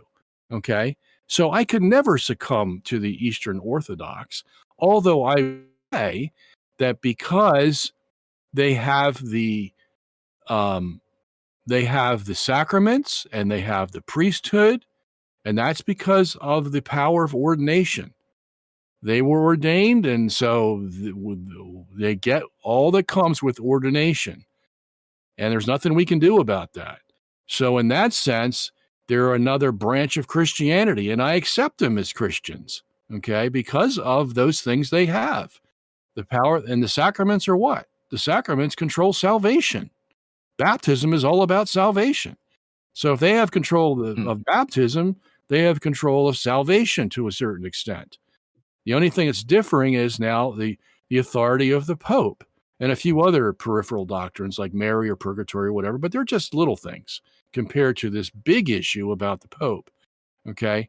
So, that's why I could never be Eastern Orthodox, because I can never just throw out basically the consensus of the church that the Pope was the reigning authority for these first 7 councils and beyond. Okay. I mean, it doesn't really take much history looking to go figure that out. I mean, when you read Pope Gregory the Great and all the letters that he wrote back to the bishops who are asking him questions, what do we do here? What do we do there? How do we fix this? How do we fix that? And he's answering all these letters. You can find this in Schaff's volume. You don't have to dig deep. Everybody was recognizing the Pope as the final authority. And so that's where I rest my case.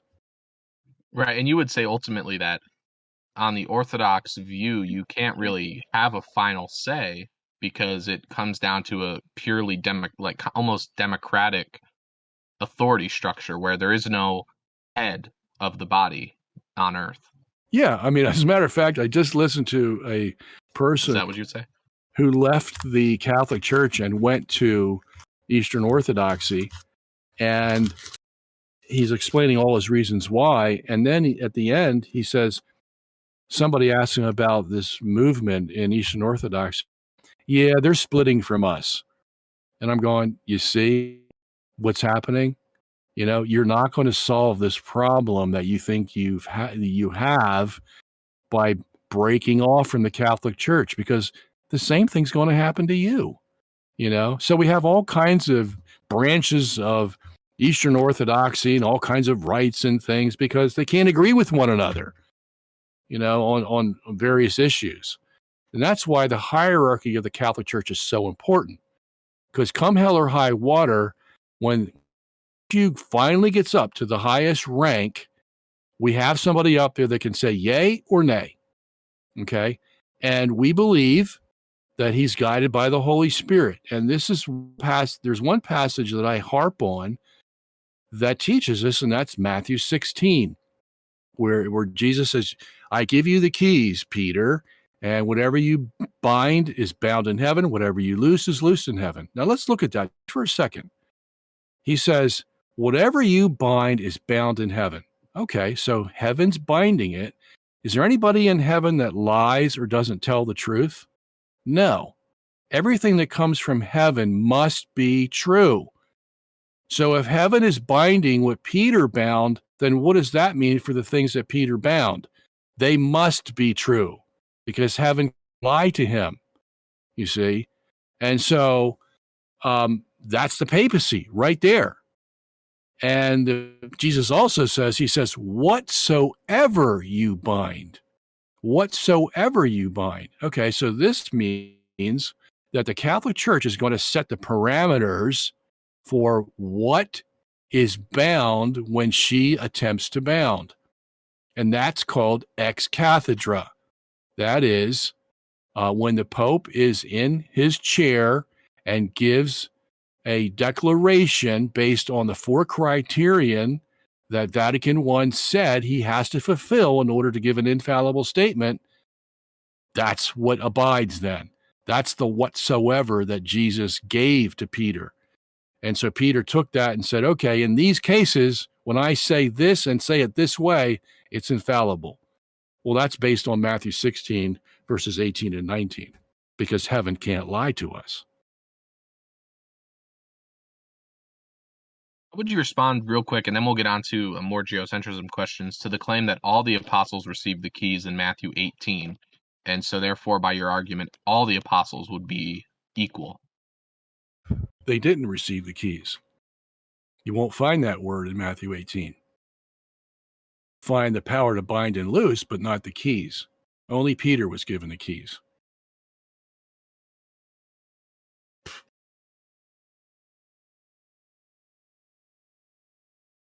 Yeah, can you hear me? Yep, I can hear you. Okay. Yeah, because it seems like we would agree that they received the keys in a lesser way, though, from like the church fathers. Like the church fathers would say they received the keys in a lesser way.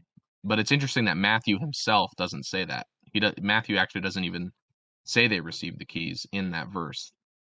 Yeah, I mean, you're going to get all kinds of opinions on what that means, but the fact is, in the text, if you want to go by the text does not give the key to the apostles. And that just makes sense, because when Jesus is speaking to Peter, I mean, why would you have 2 passages that talk about giving the power to bind and loose? If they all have the same power, basically, then why have 2 passages that deal with it? That's just confusing the issue. They have 2 passages because we have 2 different realms that are being talked about. One's the Peter realm, and then the other is the realm for the other apostles. And the fact is that Peter takes the prominence because Jesus speaks to him in the singular. When he says in Matthew 18, you are Peter, and upon this rock I will build my church, it's all singular. All the verbs and the nouns are singular. And then when he says, and whatsoever you shall bind, again, the word you there is singular. It's not plural. And that all comes under the rubric of the keys. So he's dealing only with Peter in Matthew 16. And there has to be a reason why he's dealing only with Peter. And that's because he's making a distinction between Peter and the apostles. All right. That was a very good answer. Okay. There's another geocentrism question. And it's it's 2, but I'll wrap it up in one. Do you think the Big Bang Theory proves or disproves the idea of God? I think God disproves the Big Bang Theory. The second part is, it's a well-known fact that soon... Oh, sorry, go ahead. I said, I think God disproves the Big Bang Theory. Okay. The second part of the question is, it's a well-known fact that soon we will be overpopulated by a mass amount of people. In your opinion, what do you think the result of that will be? And also maybe expand on the first question too.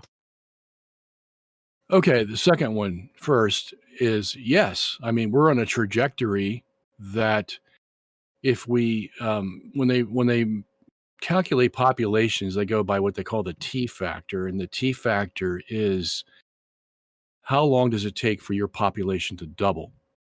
And usually a modest T factor would be about 50 years, 60 years, right around there.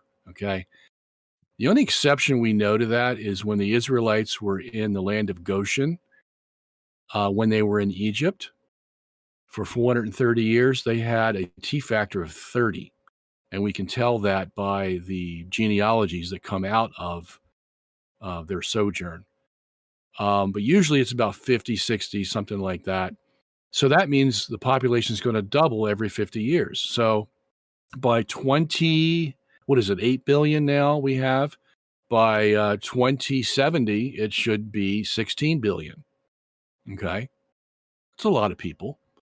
Still, we could go on for a long time with 16 billion people. I remember many years ago someone did an analysis of the world's population. It was about what, maybe 20, 30 years ago. And he got the world population then, which was what, about 5 billion at that time, or 6 billion, I forget what the exact figure was. But he said, and people have verified this by calculating it out, that you could put the whole world's population in the state of Texas and give everybody an acre of land, and everybody would be able to live. That's just the state of Texas. Okay. So there, from that, what do we gather? If that's true, which I believe it is, unless somebody prove it wrong, is that this world is much bigger than we're being told, and meaning that it can accommodate a lot more people than we are told that it can't. Okay. The problem is not so much the population. Heck, you could fly over the United States and basically all you see are square plots of open land. What's the issue though? The issue is the cities where all the people congregate because all the jobs are there, or the human comforts are there, or whatever. But as far as land, we have more than enough land for this population, even if it triples in the next 100 years. Okay. So you have to look at this realistically. Well, we always have a city problem and a distribution problem. Once we figure those out, we can distribute food and all kinds of stuff to all parts of the world that, see with our own eyes that aren't populated yet. So, I think that the Malthusians are foisting on us. Okay. Now, as far as the first question, Okay. the big another one. It's two people's question. Oh, sorry. Go ahead. I cutting out. Sorry. Yeah, the Big Bang. Look, let me tell you something about the Big Bang. It's gonna shock you, I think, because of the origins of the Big Bang. Where did this theory come from? First of all, they had the steady state theory. And what was that? Well, that was that the universe was infinite. There was basically no universe. Everything extended into infinity. Okay. And it is the way it is now because it was the way it was, billions of years ago. And so that's why they call it a steady state. It stays static. Okay. Then they found out that there's problems with a steady state theory. And you can imagine what they are. Once you start mixing infinity in with matter, wow. Okay. You're going in directions that you really can't explain. And it's just a fudge factor for you. So let's get down to brass tacks here and find out how the world really works. So this man named Edwin Hubble in the late 1920s was looking through his Mount Wilson telescope, 100-inch telescope, the biggest one in the world, and he saw galaxies for the first time. Nobody had ever seen them before. And he was, overjoyed that he saw these galaxies, but the more he began to look at them and analyze the light that was coming from them, he saw that they were all redshifted. No blue shifts, redshifted. What does redshift mean? Redshift means that the wavelength of the light is being stretched somehow, and we see more red, like you would see a rainbow. A rainbow has 7 colors. Well, it's the same kind of light you see coming from stars. It has 7 colors if you break them down. And when you see a rainbow, you see an even amount of red and orange, yellow, green, blue, blah, blah, blah. And you would expect to see that from the stars, an equal amount of each color. But all these galaxies, and I'm talking every single one, he couldn't find any blue shifted galaxies. All of them are red shifted. And to a cosmologist, what does that mean? Well, if we from Earth see all the galaxies with the same redshift, what does that mean? That means the Earth is in the center of the universe. And he admitted this, okay, in his 1937 book, The Observational Approach to Cosmology. But he said, we can't have this. It's intolerable. We have to find some way out of this. because they know the implications of putting the Earth in the universe. And it's the same thing I said at the beginning of the program. That means somebody had to put it there. And that somebody's bigger than them. And that means they're responsible to that somebody. And they can't live with that. See, most of these guys are atheists, and they want nothing to do, even though they, like I said before, they know God exists, they're going to suppress it. There's one way to suppress it. And Hubble thought of it. He says, okay, let's do this. Let's get out of this Euclidean geometry that we've been using that has a center, okay? And we'll now use another method called Riemannian geometry. And Riemannian geometry has only 2 dimensions. Now, I know that's kind of hard to believe, but that's what they believe, okay? So he used that. And what's the best analogy for a universe that's built on Riemannian geometry? That's a balloon. Because a balloon basically has no center. Yeah, it has air in the balloon, but that's not the center of the balloon. The balloon basically has a surface. And basically that surface comes in 2 dimensions. Okay, only 2 dimensions. So he says, okay, we'll put all the galaxies on this balloon.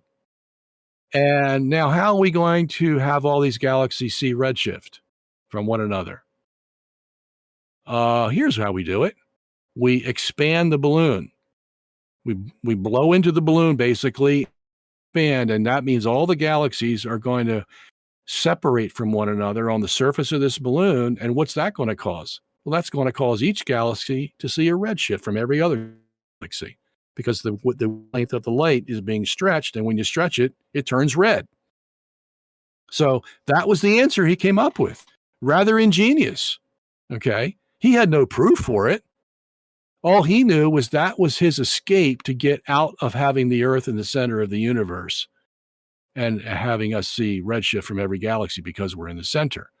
Okay. So then another guy comes along, George Lemaitre, Father George Lemaitre, a Catholic, liberal Catholic, and says, oh, so if the balloon's expanding, then what happens if we deflate the balloon? Just, speaking off the cuff here. What happens if we deflate the balloon? Well, it's going to go smaller and smaller and smaller and smaller. And at the end, it's going to end up with this little point that we'll call the beginning. We'll call it an egg or something. Who knows? A cosmic egg. But that's what's going to happen if you deflate the balloon. It's going to go down to a little point. And he says, aha, that's how we explain the universe. So when God created, he didn't create, the earth first, as Genesis says. He created this little cosmic egg, and then he had it expand, and now we have this thing called the Big Bang. Okay, and the guy that gave the name the Big Bang to it was Fred Hoyle. Not in support of it, but in derision of it, because Fred Hoyle was a steady state theorist, and he didn't like the Big Bang idea. So he called it that in derision. At any rate, it was a little cosmic egg that developed into a Big Bang, and that's where it came from. So in other words, where did this Big Bang idea come from? It came from a scientist who did the fact that he saw the Earth in the center of the universe and had to think of something else. Voila, we have the Big Bang.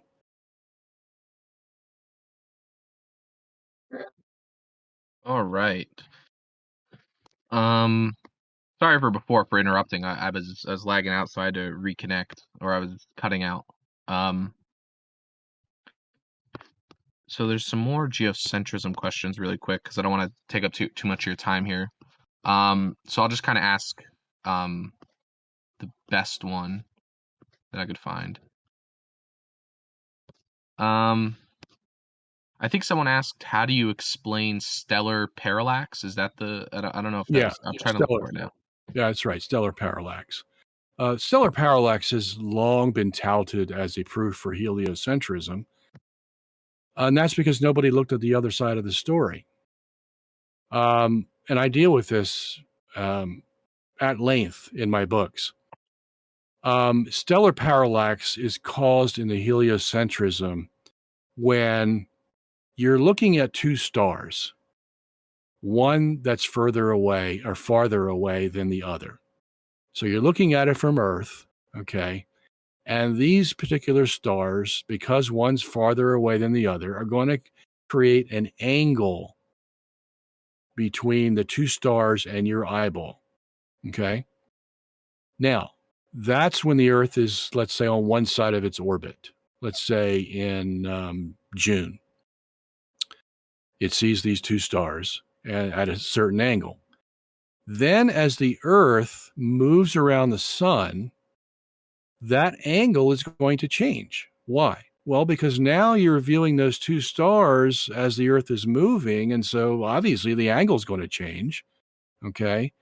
And when the Earth gets on the other side of its orbit in December, you're going to see the greatest change of that angle. Okay. And you can measure that angle. And that angle is called parallax. Okay.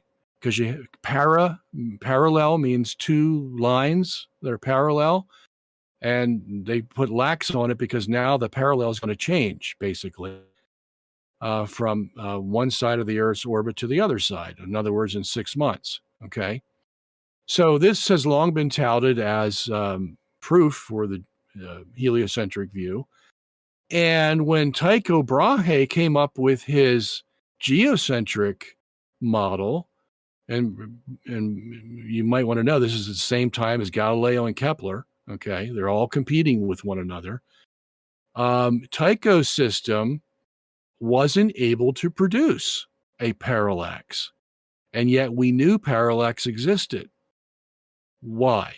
Well, because Tycho put the Earth in the geometric center of the universe. And if you do that, and the sun and stars go around that geometric center, they're going to go around it in a perfect circle. And so it can't create any angles between these two stars that you're looking at. So, wow, what do you do? So everybody was saying, see, we got proof for heliocentrism because we're the ones that can see parallax. And then we discovered that if you put the Earth in that at the universe's center of mass, not the geometric center, okay, the geometric center can be occupied by the sun at 93 million miles away from the Earth, and the sun can be the center for the stars as all of them revolve around the Earth in a 6-month period from June to December. What are you going to see if you have it arranged that way? You're going to see stellar parallax. Okay. And all that required was putting the Earth as the center of mass and the sun as the geometric center. Voila, you have parallax. And it actually makes more sense that way because now the universe can have the Earth as its pivot point in its rotation around the Earth because the Earth is the center of mass, you see. Not only does this explain stellar parallax, it also explains stellar aberration. That's a whole other issue I'm not going to get into right now, but that was touted by James Bradley as proof for heliocentrism until we found out, hey, we can show stellar aberration by the geocentric method, and it's the same method we use to show stellar parallax. Okay, and oh, go ahead. No, I didn't say anything else. Oh, okay, sorry. I saw the thing light up. I thought I heard something. These are 3 very quick questions. They're kind of about your personal favorite things. So the first one is, who are your favorite theologians, and do you have any favorite saints? And what are the most influential apologetics books that made you Catholic? Okay, my favorite saint is Saint Robert Bellarmine, and that's because he took on Galileo and all the other heliocentrists in his day after, or after he had already taken on the Protestants and dealt with that issue. So the man, as far as I know, had great intellect and is one of the greatest apologists the church has ever had, and I'm named after him. So that's another reason why he's my favorite. As far as theologian, I would think that Augustine is probably close. Although Augustine did make some mistakes that I wish he had never done. far as the guy who basically set the stage for everybody else, it was St. Augustine. We're all Augustinian, basically. Even Calvin and Luther are Augustinian, for Pete's sake. Yeah, he would be. And as far as the book that turned me to Catholicism, it was Cardinal Gibbon's book, The Faith of Our Fathers, that I read how many years ago now? Almost 30 years ago. I was given that book and I didn't want to read it because the two guys were trying to convert me to Catholicism because they had converted from Protestantism to Catholicism. And they gave me that book to read. And I let it sit in my front door for 3 days before I actually picked it up. And I said, let me see what's in this thing.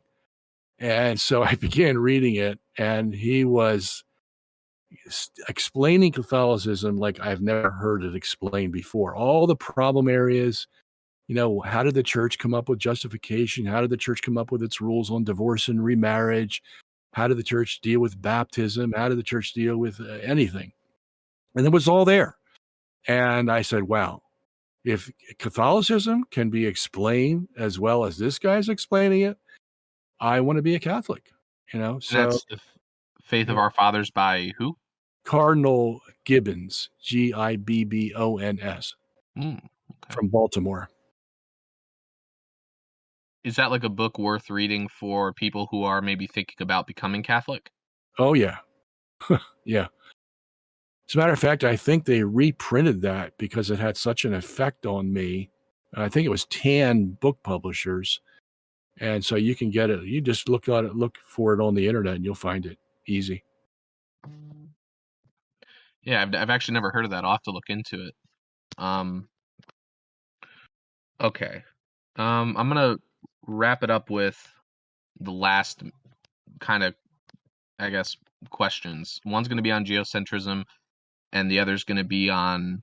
It's gonna be more of like a practical question. So,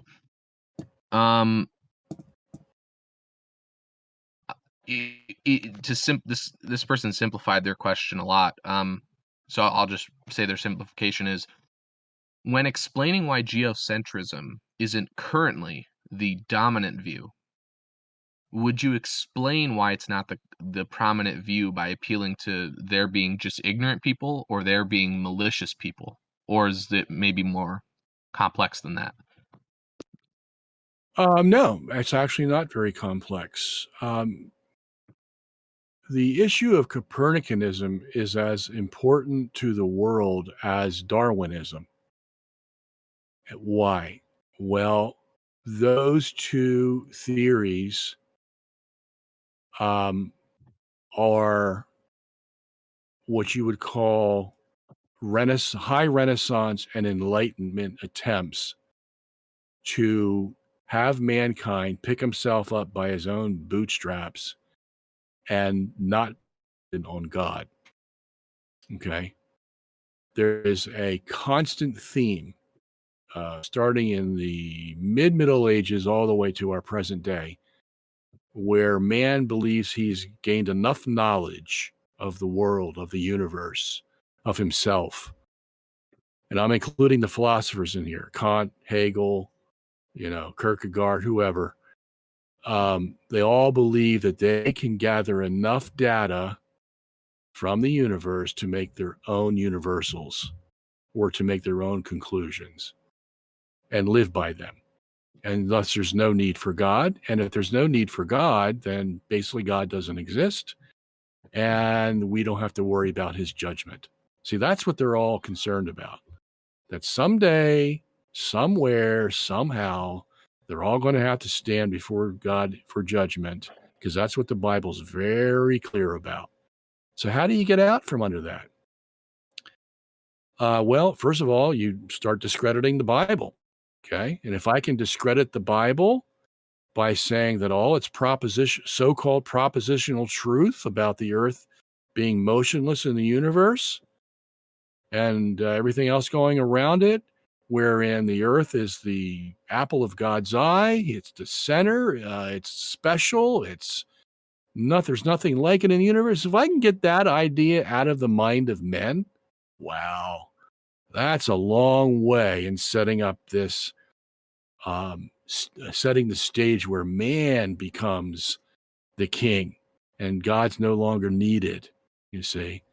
And then what does it do? Well, if you advance the Copernican system, not only does it take the earth out of the center and get rid of God, it now leads to this idea of where did it all come from?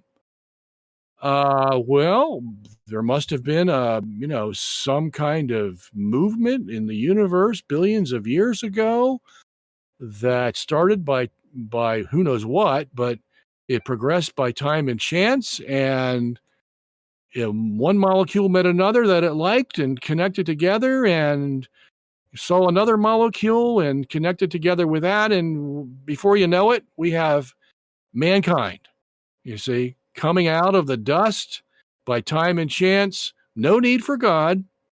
He's there because of the movements and forces of nature. And again, another step in the direction of getting God off the stage so we don't have to worry about his judgment for my sins. And then, of course, we come to the present day, and they're having all kinds of problems patching up this universe that they created. But they just, put that on the shelf and, we'll figure it out sometime. Once that same paradigm, you see, let's see if we can knock the Bible out that talks about God creating man out of the dust and having him instantaneously appear on the earth. Well, let's get that idea out and start talking about evolution, where we don't need this God. And Copernicus, where we don't need to have the earth in the center. So those two things work together. And that's the major impetus for what mankind believes and what drives him to keep believing it, even though he knows his ideas are absurd. All right. So last question is from, it looks like a non-denominational Christian. They're asking, shouldn't our focus, despite our denomination, Catholic, Protestant, Orthodox, be on reaching out to the lost who don't even seek to know the biblical creator? As long as we believe in the core fundamentals of faith, like Jesus dying for our sins and being God, Trinity, I see others as brothers and sisters in Christ. So I think the question is like, don't all these other differences not really matter as long as we believe Jesus was God and he died for our sins and he's a member of the Trinity? Or are the other things important? I think is the question. They're both important. Okay. I agree that yes, the most important thing is Jesus died for our sins, and whoever accepts Jesus is going to have his sins forgiven and he's on his way to heaven. Okay. That's a fact. Even the Catholic Church says that. Anybody can be saved. If God's going to judge every soul, then that soul is expected to know certain things. One of them is that God exists and he's the judge, so I better be good. The other is that, there's this guy, Jesus Christ, came, and we find that he, died on the cross for my sins, and we should accept that. Okay, whether you're Catholic, Protestant, Jewish, Muslim, whatever. Okay, salvation is for everybody. God desires all men to be saved. Okay, so that side is very, very important. The other side is, of course, that we have to have the truth and we have to maintain the truth. How do you do that? Where did the Bible come in the first place? How did it come? Well, there had to be somebody back there who made the decision that this book belongs in the Bible. This book doesn't. Okay? Who made that decision? The church made that decision. Well, how are they going to make that decision? Because they have the authority to do so. Okay? Now, let's say we have to decide whether Jesus had one will or two wills. Does the Bible talk about that? No. So who's going to decide whether that's true or not? The church. And it decided that no, Jesus had two wills, just like he had two natures. Okay? So, in other words, what I'm saying is, you're going to have basic questions about this faith that's so free for everybody, like baptism. When they teach baptism in the New Testament, are they saying that without water, you won't have baptism, and that baptism is necessary for salvation? To that question is yes. Okay. Baptism is not just a symbol, and you can't have, grape juice or Coke as the medium. You have to have water. Okay. Who makes those decisions? The church. There's nobody else there. Okay. So all these doctrinal issues are going to come up about this very salvation that is so free. And now we find out, we can accept Jesus. That's all important for everybody. But the Bible also requires baptism as necessary. And who's going to make the decision of how necessary it is and what's required? Baptism can only be the church. Okay. So, in other words, the hierarchy and authority of the church is very important to preserve the very message that you want to give to the rest of the world to be saved. Both are important then. One cannot exist without the other. And really quick to just, I know I said that'd be the last question. We would still say as Catholics, even though it's possible to be saved outside the visible Catholic Church, that people are still in a very dangerous kind of situation if they're not in the visible church, and we should call them home in a loving way, right? Yes, that's exactly the way we should put it. Yes, you can be saved outside the Catholic Church in the unofficial, because the gospel's for everyone. But the church has been given the gospel and all the doctrines that go with it so that you have an easier time get to salvation. They've put it for you on a silver platter. You don't have to reinvent the wheel in order to know what the truth of doctrine is. The church already figured it out for you, led by the Holy Spirit. But this is what happens in Protestantism. Every church that comes about, they got to reinvent the wheel. What do we do about baptism and the Eucharist and predestination and all? And so they have to make up their own rules as they go along. And they think that they're interpreting things correctly. When all these people that went before them, led by the Holy Spirit, now you're saying they're all wrong? Well, then where was the Holy Spirit? Was he ever guiding the church? And some of them actually believe that the Holy Spirit only came, in the 1800s or the 1900s or whatever. And of course, that's absurd, because that means Jesus was a total failure and lied to us about the Holy Spirit being given at the very beginning, would never leave us, he says. So that can only fit one model, and that's the Catholic. All right, that was an awesome answer, and this has been very great, Dr. Sungenis. We've been looking forward to this for a while, and you're very well appreciated by me, by myself, and others, especially from a Catholic perspective, because of all the work that you've done um, in Catholic apologetics. So I want to thank you for all your work and for all the time you've put into this, because it's earlier you're talking about doing like 12 hours a day of this stuff. I don't know how you do it, honestly. So I want to thank you from the bottom of my heart. Really, it was influential in my conversion to an extent. So Oh, I that's just good to wanted to hear. thank you for that. That's good to hear. Thank you for that. And hey, you know what? It's a labor of love for me. And as Luke tells us to say, I'm just an unprofitable servant, just doing what he was told to do. And I wait for my reward in heaven. And I don't mind doing this for you or whoever's interested again and again and again. So feel free to call me back. I'd love to do it. Awesome. And just last minute, you want to plug anything, plug your website, your books, anything you're working on that you want people to go and look at, anything like that. Plug Yeah, anything you want. our website, we got two. One is journeytothecenteroftheuniverse.com. The other is robertsongenis.com or org. It has all the materials I've written over the years, DVDs, debates, lectures, you name it. It's all there. So to browse. All right.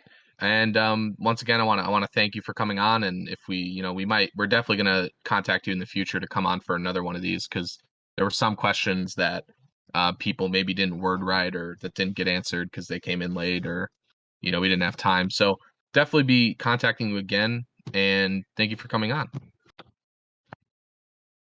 Okay, we'll wait for that time. Thank you for having me.